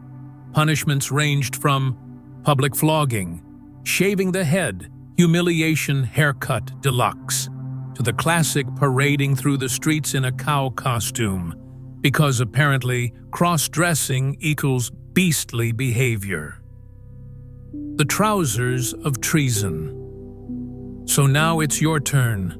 The village priest declares you've committed gender fraud, whatever that means in Latin. They force you into a ridiculous getup, a leather cowhide stitched with bells and horns. Then the villagers chant, "Beast, beast, woman of the devil." You're shoved onto a cart, paraded around the village like a barnyard heretic, while children throw turnips at your face, and you thought pants would make your day easier. Sweet summer peasant. Oh yes. You didn't just threaten gender roles, you probably cursed someone's crops too, or made a baby sneeze. That's enough evidence for the witch trial starter pack, TM. Women who wore pants were often labeled sodomites despite not knowing what that meant. Amazon whores, thank you classical education. Or simply devil's tailors, because clearly the devil was running a medieval fashion boutique and his spring collection was unholy trousers for rebellious maidens. Did you know the Decretum Gratiani, a 12th century church law code, specifically prohibited women from dressing as men, even if it was to avoid freezing to death while traveling? Because freezing equals God's will. Pants equal Satan's trickery. And it wasn't just about clothes, it was about order. If a woman could dress like a man, what next? Could she own land? Speak in public? Decide who she marries? Blasphemy. The moment she buttons up a pair of wool trousers, the social hierarchy collapses faster than a leper in a mosh pit. Look, I get it. You wore pants to work, not to overthrow the monarchy. But in a society built on rigid, unblinking, frothing-at-the-mouth gender norms, your legs have committed an existential crisis. People can't handle the idea that you want comfort. You don't want mud in your underwear. You're not interested in living your entire life wrapped in itchy curtains. But medieval logic says if you're not wearing what the Bible assumes you should wear, then you're either possessed again, or worse. Thinking for yourself. You're tied to a stake. The village elders debate whether you deserve fire or just severe moral re-education, which is code for being yelled at by nuns forever. Suddenly, the wind changes. Rain pours. The firewood gets wet. The executioner sneezes. A sign, nope. They just reschedule your punishment for tomorrow. You stand there in soggy pants, humiliated, bruised, and still technically a criminal. And for what? Not for stealing. Not for violence. Not even for witchcraft. But because you wore something with legs. Ah, pants. The silent revolution. In a world where lice were considered accessories and fleas were family, you wearing pants was somehow the greatest sin. So next time you slip into jeans, yoga pants, or boxers, pour one out for the medieval sisters who strutted into history and got roasted for it. And always remember, in the Middle Ages, fashion could kill. Wearing flowers out of season, accused of being a forest sprite. A young love in the Middle Ages. You, a hopeless romantic with questionable timing, decide to woo your beloved with a bouquet of wildflowers. But alas, it's winter, and those blossoms definitely not in season, which can only mean one thing. You're not a suitor, you're a sorcerer. Or worse, a forest sprite. Yes, in the Middle Ages, the general public believed flowers had strict calendars, just like saints' feast days or weekly executions.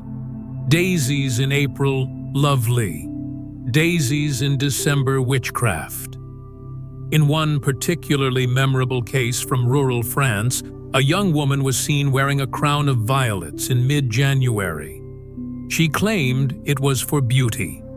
The village priest claimed it was demonic trickery. 3 hours later, she was locked in a barn surrounded by garlic, a pig jaw, and 3 angry nuns chanting Latin. But back to you. You'd wandered off to pick a few petals growing suspiciously behind the blacksmith's outhouse. Found a snowdrop or two, maybe a rogue rose. You thought, perfect. Nature's romantic. Your girl thought, wow. Her mom thought, kill it. Soon, the entire village had gathered, not to admire your botanical gesture, but to question your non-human status. Flowers in the frost, someone yells. That's the devil's perfume. The town drunk insists he saw your breath smell like lilacs. A group of local boys throws garlic at your head. A monk draws a salt circle around you and demands you name your fairy queen. You try to explain you were just being sweet, that maybe, just maybe, flowers can bloom late due to, well, you know, sunlight, soil, nature. Big mistake. Using science is a one-way ticket to devil worshipper status in this century. By nightfall, you're tied to a fence post, while the town decides whether to burn you or just exile you to the haunted forest where the rest of the plant people live. And your girl, she's already dating a thatcher. He makes roofs, not flower crowns. Smart lad. You tried. You failed. You were probably wanted. So let's tally up your afternoon, shall we? Jobs applied to 3. Jobs survived. Technically 0. Jobs that involved being buried in feces chased by monks. Or nearly burned alive, 3 for 3. You've been nearly asphyxiated by methane underground.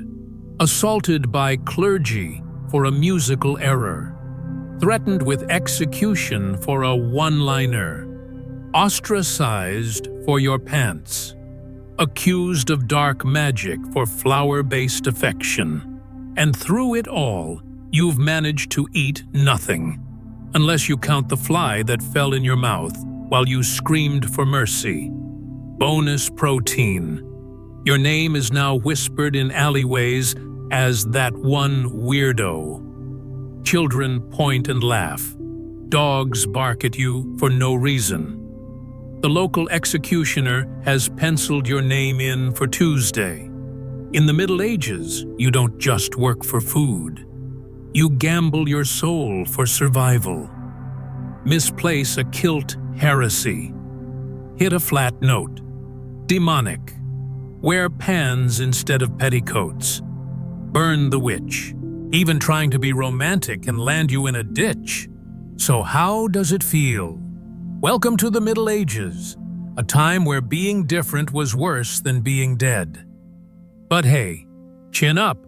There's still the evening to come. That's when the real danger begins, to be continued. Night How Not to Die in Your Sleep.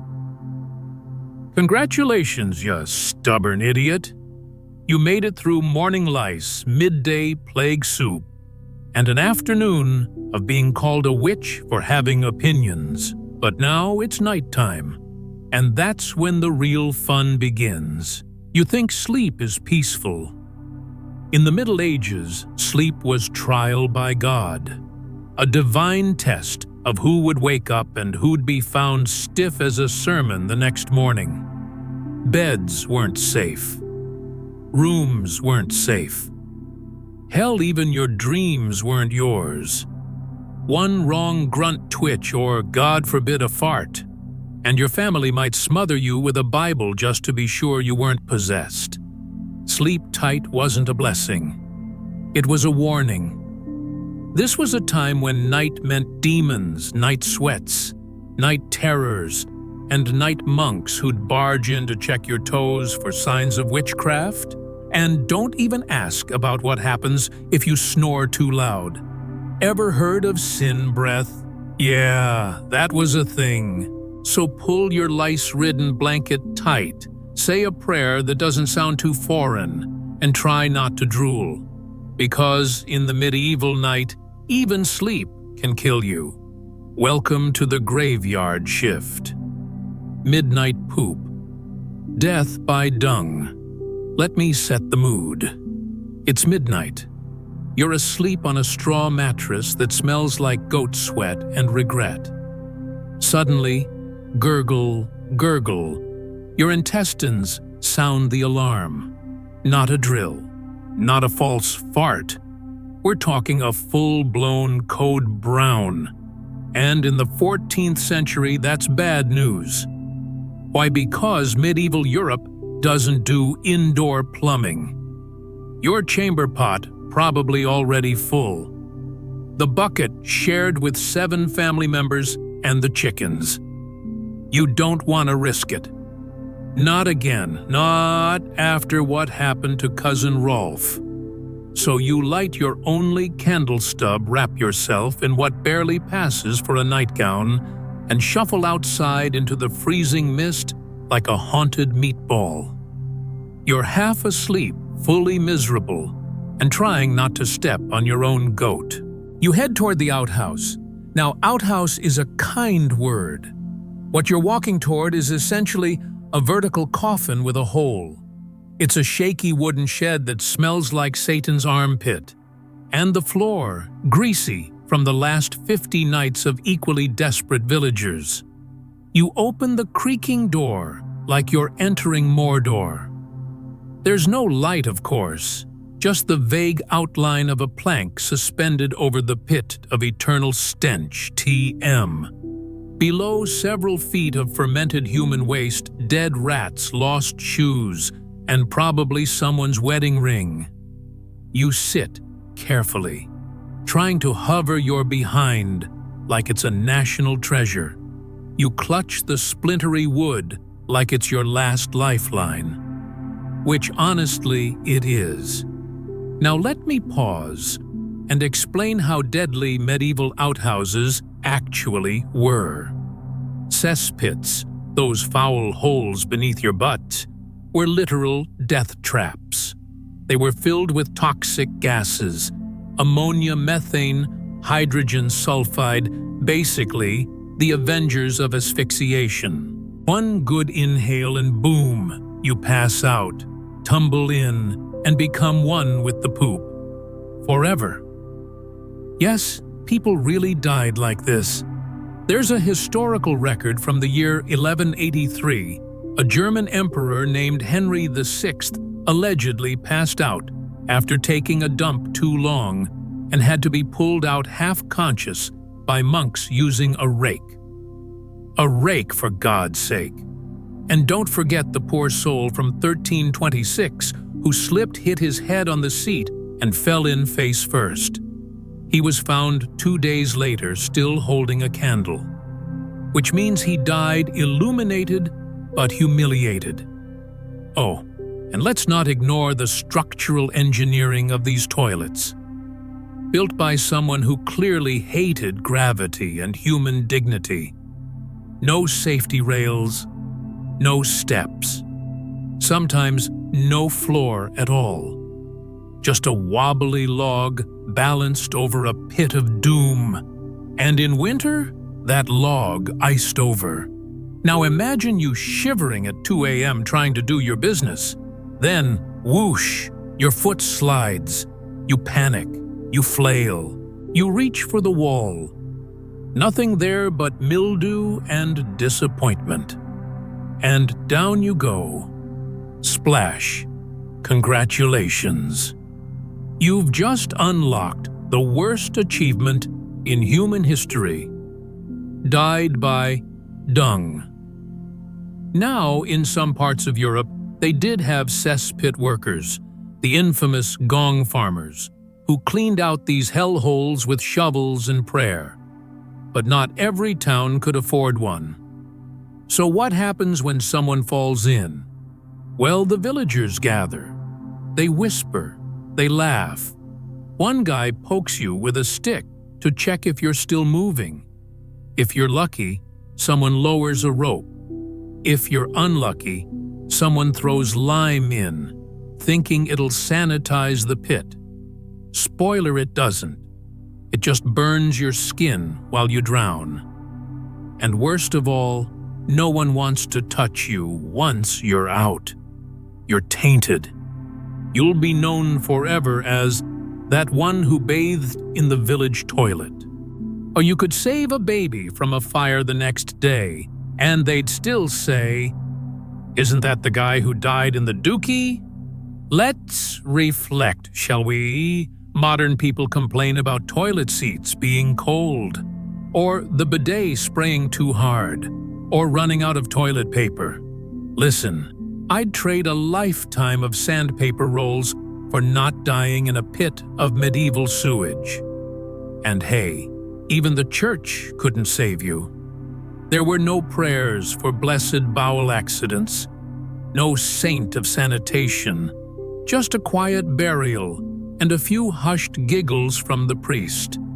By the way, legend says one monk fell in twice. Once while pooping, once while rescuing someone else who was pooping. That's dedication, or divine punishment. Hard to say. So what's the moral of the story? If you time travel to the Middle Ages, clench wisely. Eat bland food. Avoid stew. And most importantly, never poop alone. Bring a friend. Bring a rope. Bring a damn torch and a prayer. Because in medieval Europe, the real crap wasn't the plague. It was falling face first into everyone else's. Death by dung, medieval plumbing, was a lie. Here lies Steve. He slipped while sodding. Not all thrones are royal. The wrong bed, possessed by nap. You'd think falling into a pit of human soup would be the worst part of your night. But congratulations. You survived the Great Poop Plunge of 1347. Cold, covered in shame, and smelling like the devil's armpit. You stumble back into the peasant cottage, too tired to care, too traumatized to speak. All you want is to curl up and forget everything. You spot a bed. It looks warm, empty, bliss. So you collapse face first into what you assume is just an innocent pile of lumpy straw. And that is how you become possessed. Not really. But try telling that to medieval villagers. Because when dawn breaks, you're woken not by birdsong, but by 3 women screaming, a child crying, and someone aggressively flicking holy water at your forehead like they're seasoning a roast. "He's not my son." One shrieks, "My boy never smiled in his sleep." Someone else gasps, "He took the dead one's place. He's a changeling." See, in the Middle Ages, beds were sacred social real estate. In poor households, everyone shared. Grandma, the baby, 3 cousins, and the family goat, all spooning like sardines. So when a stranger takes the wrong spot, people don't just assume you're tired. They assume you're a demon trying to replace a soul, especially if the spot you took belonged to, say, little Thomas, who tragically coughed himself to death last Tuesday. Now you're in his spot, grinning in your sleep, and suddenly you're Satan with a dental plan. There's even a name for this soul displacement. The belief that a spirit, or something worse, can sneak into a body by stealing its bed. Some unlucky travelers were beaten unconscious just for dozing off in the wrong haystack. Others were tied up, doused in wine, or forced to confess their demonic origins while someone tried to exorcise them using turnips and prayer. And don't even think about laughing, because smiling in your sleep, that's not joy. That's the devil showing his teeth. Can't sleep? Too bad. Sleep too well. You're possessed. There's no winning here, mate. So maybe next time you're visiting medieval Europe, just sleep standing up, like a proper paranoid ghost. Or better yet, don't sleep at all. Sleep talking or Satan. Killed in your sleep. Still alive. Bloody miracle. You've survived the poop pit. You've dodged accusations of body snatching by accidentally napping. Now all you have to do is stay asleep and stay still. Because if you so much as mumble in your sleep tonight, you might just get murdered by your own mum. Yeah, welcome to medieval midnight madness. You see, back then, mumbling in your sleep wasn't kinda weird, but harmless. It was a sign you were being spiritually hijacked by demons, witches, or worse, French people. Let's say you're tucked in after a long day of plagues, peasant taxes, and stepping in livestock diarrhea. You drift off, and maybe, just maybe, your brain makes up a little dream. Satan, bring me the bread. A totally normal sentence. We've all dreamt about carbs and chaos, but in 14th century Europe, that's a death sentence. Your mum, sleeping next to you in the family cuddle pile, jolts awake. Her eyes widen. Her hand reaches for the pillow, because in her mind, you're no longer her sweet, smelly child. You're possessed, or worse, a portal. The devil's Airbnb. And before you can even snore again, she's on top of you, sobbing and smothering your face with a half-mildewed pillow, whispering, "I'm sorry, sweetie, but I can't raise the Antichrist on 1 chicken and a turnip a week." How's that for a bedtime story? Historical records? Yes, actual records. Europe was mad, but it loved paperwork. Show multiple cases of so-called sleep demons being purged via suffocation stabbing or full-on holy beatdowns. Because back then, minds couldn't wander safely. A weird dream wasn't random. It was divine punishment or diabolical invasion. And if you were really unlucky, you might sleepwalk. Yes, Sleepwalking, that harmless little zombie shuffle we laugh about today, was seen as proof the devil had taken control of your legs. People genuinely believed that if someone walked around at night with glazed eyes, they were either 1, on their way to a witch gathering, 2, delivering a soul to hell, or 3, looking for milk but under Satan's GPS. There's a particularly grim case from 1321. A boy in Bavaria got up in the middle of the night, walked in circles, and whispered nonsense like fire-bred smoke. His family watched in horror, then dragged him outside and tied him to a tree. He didn't even wake up. They thought he was about to burn down the village using hell magic. He just wanted toast. So here's your new medieval sleep checklist. My time-traveling friend. Don't snore. Don't smile. Don't talk. Don't walk. Don't dream of carbs.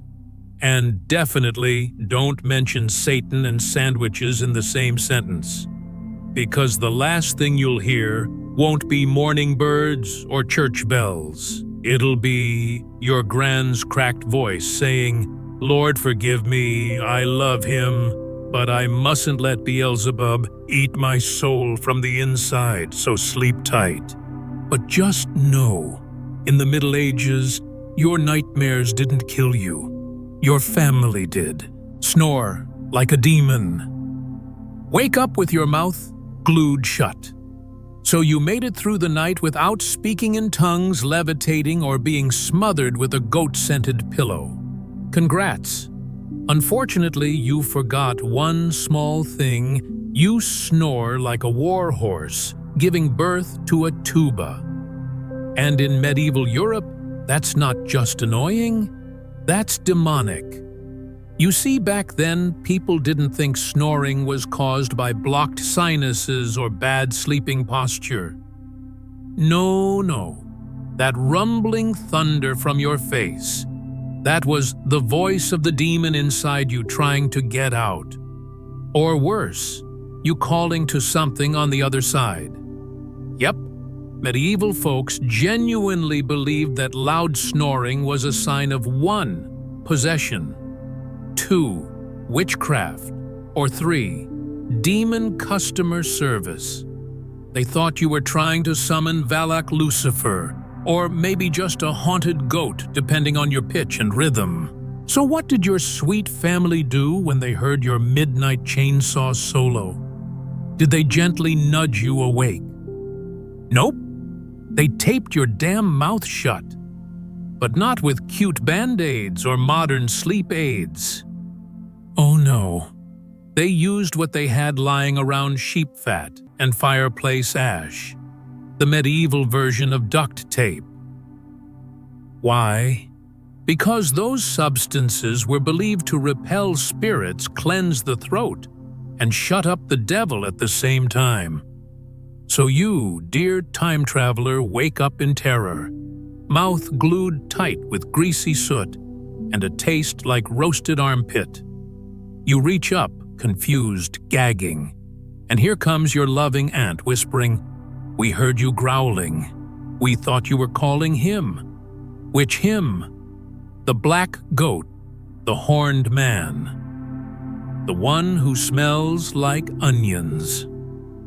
And if that wasn't enough, some communities went even further. In rural parts of Europe, chronic snorers were forced to sleep with their mouths bound shut, using cloth soaked in vinegar and blessed water. In extreme cases, they'd shove rags into your mouth. And if you still made noises through your nose or throat, well, let's just say there are medieval records where certain troubled sleepers were punished by having their tongues injured or cut, all in the name of freeing them from the devil's grip. All this because your nose was a little stuffy. All this because your poor uvula decided to duet with your throat. You weren't summoning a demon. You were just trying to survive medieval hay fever. You lying there, eyes wide open, sheep fat dripping down your chin, a chalk circle, drawn around your bed, garlic in your ears. And the village priest saying, if he snores again tonight, we'll have to exercise his pillow. So here's your new sleep survival tip. Sleep quietly or sleep with a mouthful of lard and terror. Coming up next, what happens when you don't wake up in the morning? Not because you're dead, but because the village thinks you are, and they're already halfway through your funeral.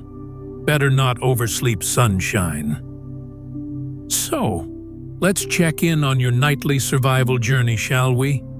You didn't get smothered for mumbling Satan's name.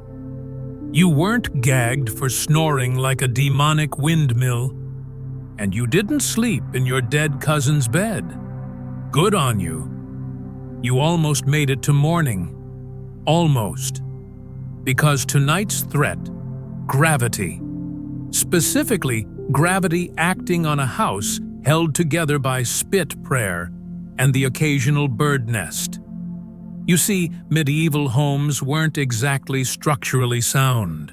We're talking 100% wood, no concrete, no rebar, no modern insulation. Just timber beams, hay-packed walls, and dreams. But not just any timber. We're talking cheap, untreated wood. The kind that soaks up moisture like a drunk monk and invites every termite, beetle, and rat within a 5-mile radius. Especially rats. Now here's where things get spicy. Most peasant homes had a stable or animal pen attached or even inside the house. That means chickens, pigs, and endless rat buffet. And while you're sleeping peacefully under your blanket of straw and fleas, a small army of rodents is waging war on your ceiling. You dream of earthquakes. You hear faint scritch, scratch, scritch above you. But you're too tired, too stuffed with turnip stew and existential dread to care. Until CRAC, followed by a sound medieval folks only heard twice in their life. 1. When their house was built. 2.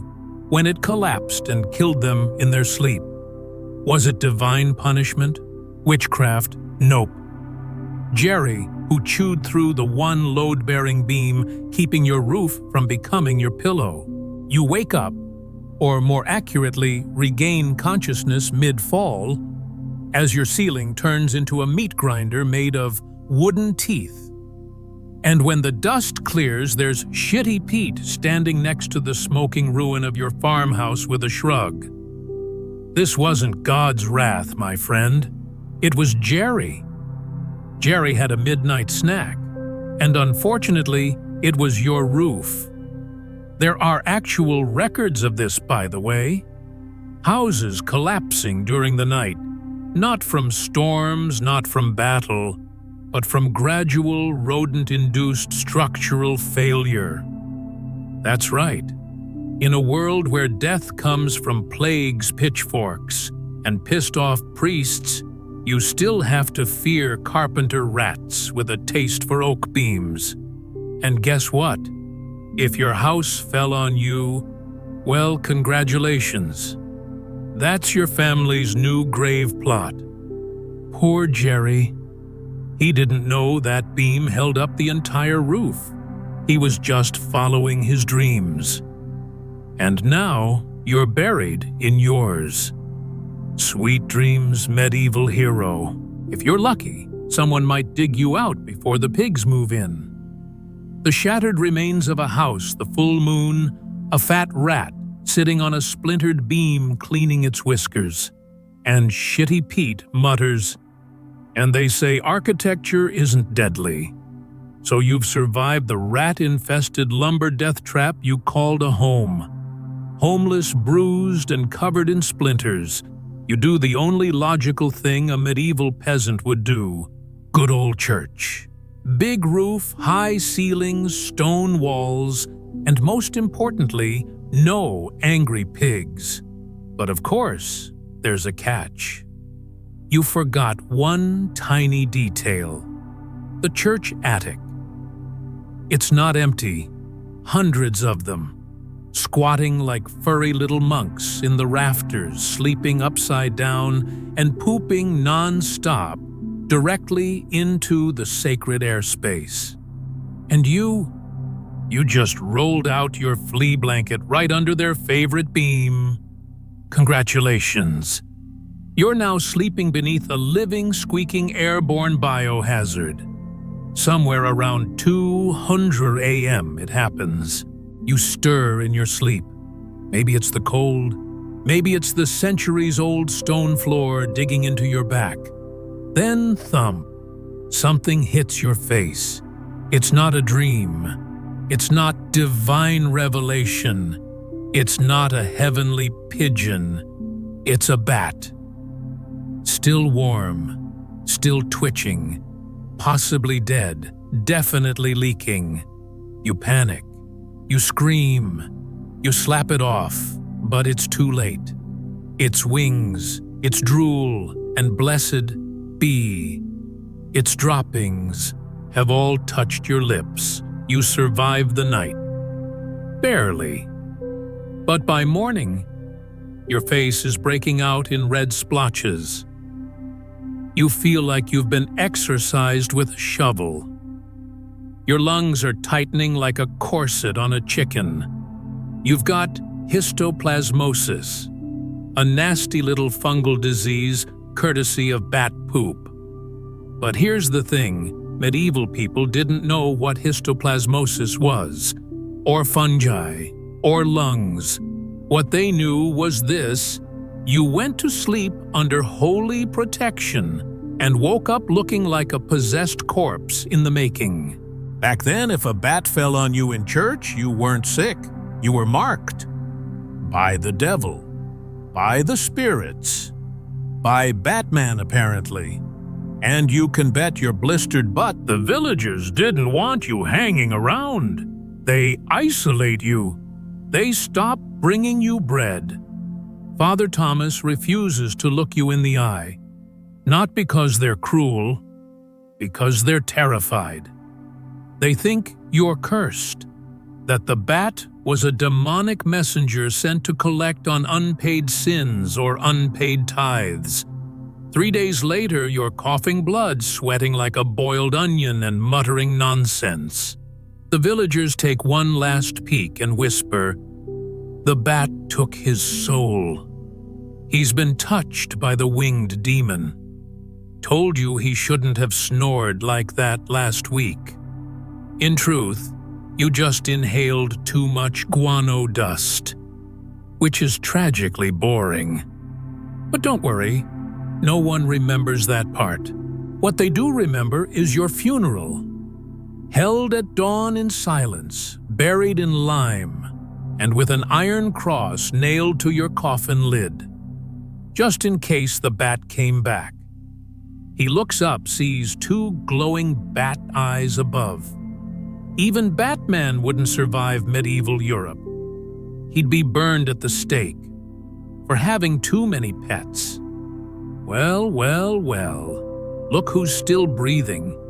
You made it through the day without getting skewered by a falling roof beam, exorcised for snoring, or mysteriously dying from bat spit. That's what we call a medieval miracle. But don't get too cozy, because now it's bedtime. And in the Middle Ages, bedtime wasn't peaceful.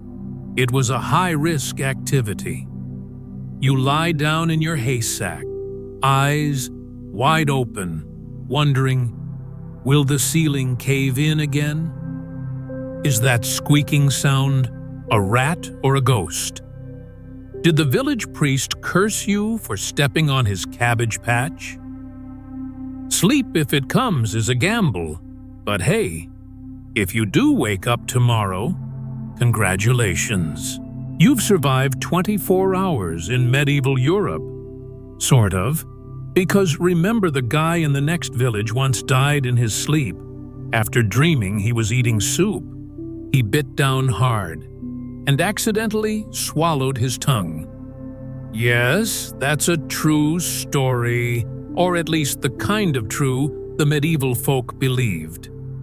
And honestly, I'm not betting against it. So sweet dreams, don't snore too loud, don't roll into the hearth fire. And if you dream of dinner, maybe chew slowly. Because in the Middle Ages, even soup could kill you after 24 hours of survival in the medievals. Well, well, well, look at you. Alive, kinda, still breathing, somehow. Congratulations, you made it through a full day in medieval Europe. Let me just say that's no small feat. You've dodged more death traps than a rat in a cathedral basement.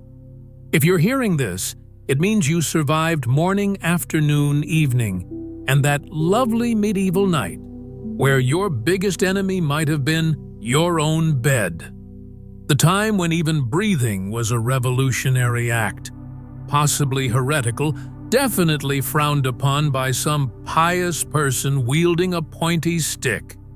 You probably look like you've wrestled a pack of wild boars, and honestly, I wouldn't blame you. But here's the thing, surviving in medieval times was less about skill and more about dumb luck, questionable hygiene, and not being in the wrong place at the wrong time. And buddy, you did it. You woke up to the smell of well everything. You dodged the dangers of communal toilets that double as death pits. You managed to not sleep in a cursed bed and avoided being accused of soul theft. You even didn't get caught smiling in your sleep. A rookie mistake, by the way. So pour yourself a drink wipe off whatever that is on your shirt and listen close. Because surviving medieval Europe for 24 hours, that deserves more than a gold star. It deserves a standing ovation, or at least a free ale. Everything could kill you. All right, buckle up, because surviving a day in medieval Europe wasn't just a walk in the plague-ridden park. It was like playing a real-life game of how fast can you die. Spoiler alert, the answer was usually very fast. Let's break down your chances of not kicking the bucket at each part of the day. And trust me, it's not looking good. Morning, the sunrise of misery. You wake up if you're lucky enough to have slept at all. Your bed is either straw on a wooden plank or a pile of hay that smells like a mix of sweat mold and something that should not exist anywhere near a living human. Before you can even think about breakfast, assuming you want to live long enough for that, you decide to brush your teeth. Yes, medieval people actually brushed their teeth, sort of, but with what river water mixed with crushed bones, ashes, or sometimes just dirt. Imagine rubbing what feels like gritty, rotting sandpaper on your gums, while your mouth fills with the taste of stagnant sewage. And don't get me started on the water you're using. Clean water was as rare as a polite night. Most rivers were basically giant open toilets. If you're unlucky, you might wake up to a rabid dog biting your leg. Or worse, your private parts.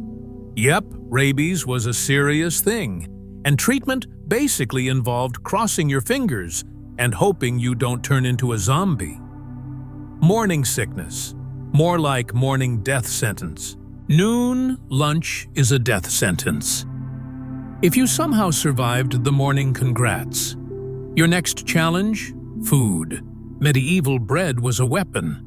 Not literally, but it might as well have been.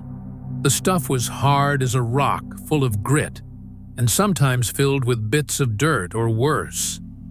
Insects that died mid-baking. You could use it to smash a rat's skull, but eating it, well, that's a form of medieval torture. Water. Forget it. If you didn't have beer, you were basically drinking swamp water loaded with bacteria and parasites ready to mess you up. Beer was safer, but also had alcohol content, like watered-down sadness. Plus, if you drank too much, you'd risk getting accused of being a drunkard, which was right up there with heresy on the bad ideas list.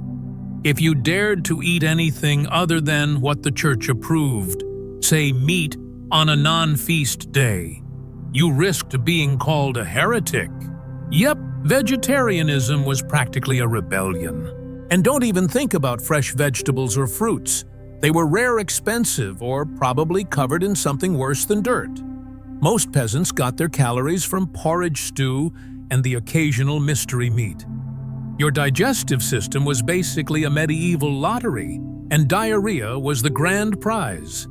If you survived the meal without your guts turning into a fire hose, that was a win. Afternoon, work hard, die faster. Now the afternoon time to earn your bread, or rather your daily ration of misery. Medieval jobs weren't just hard, they were deadly.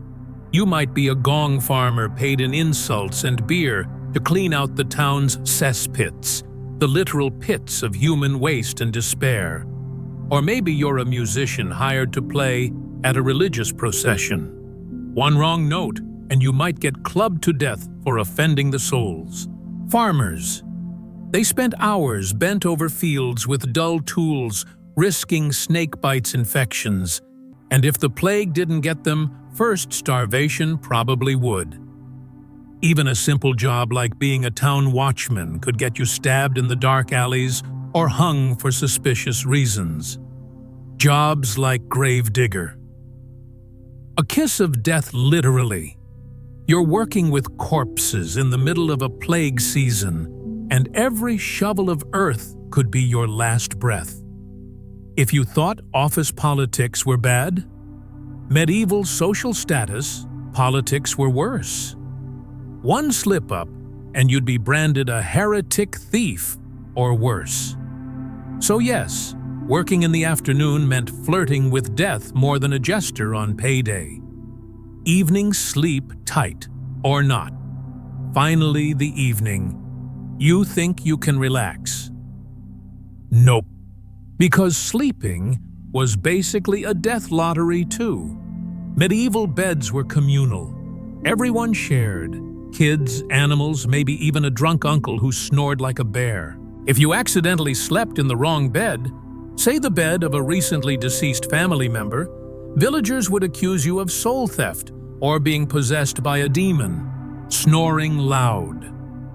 You might be summoning the devil, and neighbors could try to silence you by any means necessary. Then there was the risk of falling into the cesspit when answering the call of nature at night. With no railings, no lights, and plenty of mud. A misstep meant a fast, smelly death. Methane gas built up in those pits could suffocate you faster than a bad smell could clear a room. Even worse, wild animals like rats or snakes sometimes made those holes their homes. So here's the cold, smelly truth in medieval Europe. Survival was not about flourishing or thriving. It was about not dying. Every hour was a gamble, every meal a potential weapon, and every breath could get you branded a heretic or a demon's puppet. Your life expectancy wasn't measured in years, but in the number of times you managed to not trip into a cesspit or get accused of witchcraft. And guess what? That was just an average day. The plague, famine, war, and superstition were just waiting around the corner to remind you how small and fragile you really were. People didn't ask, "What do you do for a living?" They asked, "Did you survive today?" Because in a world where everything can kill you, survival is the ultimate achievement. So if you're feeling sorry for yourself about your job, your lunch, or your noisy neighbor, remember medieval Europe, where breakfast might kill you, work might bury you, and sleep might be your last mistake. And somehow, you're here. You're alive. You're winning. That, my friend, is worthy of a toast. Now go out there and live another day. Because in medieval times, That was the real victory. All right, folks, now that you've survived this brutal day in the Middle Ages alongside our good pal, Shitty Pete, let's take a moment to get real. Imagine for a second you're not sitting comfortably on your couch with Wi-Fi snacks and a toilet that flushes itself. Nope. Instead, you're standing in muddy streets dodging rats, trying not to get accused of being a witch just because you have a black cat or, heaven forbid, a black toenail. So here's the big question. Be honest. Would you last a week, a month, or would you tap out after the first gong farmer's nightmare? I mean, after all, you can't just Google how to survive medieval Europe. Your options are limited to pray, run, or accidentally die of something dumb. And while we're at it, let me ask you, would you bravely sign up to be a gong farmer, the poor soul who literally cleans the royal latrines?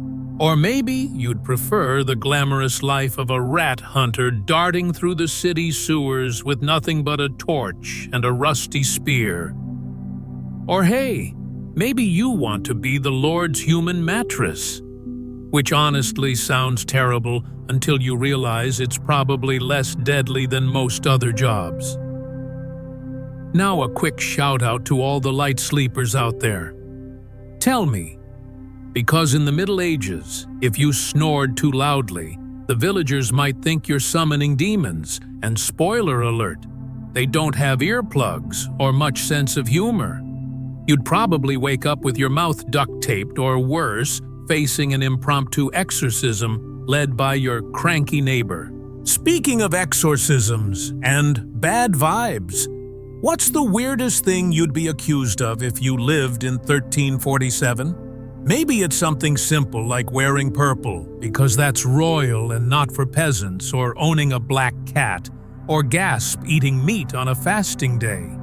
It could be something ridiculous, like accidentally smiling in your sleep and being branded as a changeling. Yeah, that was a thing. Now here's where you come in. Comment below with the medieval job you think you'd be stuck with if you accidentally reincarnated in 1347. Would you be the unfortunate gong farmer? The misunderstood herbalist accused of witchcraft? The poor sod who just wanted to sleep, but ended up dug up for being a vampire? I want to hear your survival strategies, or at least your escape plans. And hey, if you've ever played, what if I lived in another time with your friends? Share your funniest or weirdest answers. Remember, there's no wrong answer, because in medieval Europe, everyone's answer probably ended with, "And then I got sick and died." Comment the medieval job you'd try or avoid if you had to live in 1347. So while you're thinking about that, here's a final thought. Surviving the Middle Ages wasn't just about dodging disease or avoiding the plague. It was about navigating a world where everything could get you killed. From your clothes to your pets, to your own breathing. And if you didn't die, you probably got branded a heretic or witch just for existing the wrong way. So next time you complain about your job or your noisy neighbors or your weird boss, just be glad you're not trying to make it through a single day in medieval Europe. And hey, if you did survive, congrats. You deserve a pint of the finest ale, or at least a day off without being accused of being a vampire. All right, hit the comments, share your thoughts, and keep those medieval nightmares alive. A parting message from Shitty. Well, here we are. You made it. Somehow, against all odds, you survived a full day, morning, noon, afternoon, and night in the gloriously grim and gloriously grimy world of medieval Europe. If you're hearing this, congratulations. You didn't die of plague starvation or falling into a cesspit. You didn't get burned at the stake for wearing purple or get chased out of town for snoring too loud. Heck, you even managed to sleep without a bucket of dung landing on your head. So take a moment, Breathe in that sweet modern air, no foul smells, no mystery diseases, no suspicious neighbors ready to accuse you of witchcraft because you wore pants or smiled in your sleep. If today you still have the luxury of a hot bath, clean food that isn't covered in mold, and a warm bed that doesn't double as a rat hotel, count yourself lucky. Because the Middle Ages. They weren't just dark because of candlelight and bad plumbing. They were dark because life was one long gamble, where even breathing wrong could get you labeled a heretic or a demon. And speaking of breathing wrong, if you ever find yourself frustrated by your own snoring, just be grateful you're not living in a time when a loud snore could get you silenced permanently. The truth is, surviving medieval Europe wasn't just about dodging plagues and accidents. It was about surviving a world so unforgiving that even the simplest things like sleeping, eating, or wearing the wrong color could send you to an early grave. So to you, the brave souls who stuck with me through this wild ride, thank you. Thank you for living through the tales of misery, the awful jobs, the absurd laws, and the sheer ridiculousness of it all. Remember, history isn't just about kings and battles. It's about people just like you and me trying to get through each day without getting executed, sick, or eaten by rats. And hey, if after all this you still want to visit the Middle Ages, well, I hope you packed a lot of garlic. Before I let you go, a small warning: don't laugh too loudly in your sleep. Because somewhere in some medieval corner there's still a rule book that says dreaming or laughing too much might just get you burned at the stake. So sleep tight, stay safe, and when you wake up tomorrow, enjoy your modern life. Because you've earned it. Thanks for surviving with Sleepy History. Until next time, may your nightmares be mild and your coffee strong. All right, folks, the day's finally done. You've survived the horrors of medieval life, more or less, and now it's time to lay your weary head down and drift off to dreamland. But before you do, let me remind you, good sleep is a luxury, a real treasure. Especially if you're not living in a time when a bad snore could get you accused of raising the devil. So here's wishing you the kind of sleep that doesn't involve fear, suspicion, or people throwing buckets of holy water at your face. Sleep well, knowing you have a warm bed that isn't crawling with rats, that your blankets aren't woven from medieval regrets, and that your pillow isn't a stone.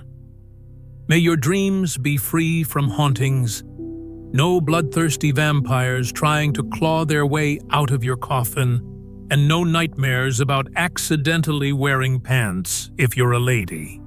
In fact, sleep so peacefully that if Shitty Pete himself showed up to your bedside, you'd just roll over and snore louder. Because the truth is, in the grand scheme of history, we're pretty lucky to live now. We get to sleep in peace, bathe without suspicion, and breathe without fear of being labeled a heretic. But hey, don't take it all for granted. Every time you feel annoyed by your alarm clock, remember, it could be worse. You could be waking up to the sound of a mob demanding you explain why you dared wear purple shoes or laughed during church. So tonight, as you close your eyes, be thankful for clean water, fresh air, and a life where the scariest thing about bedtime is maybe a bad dream or two, not a pit of poison gas beneath your feet.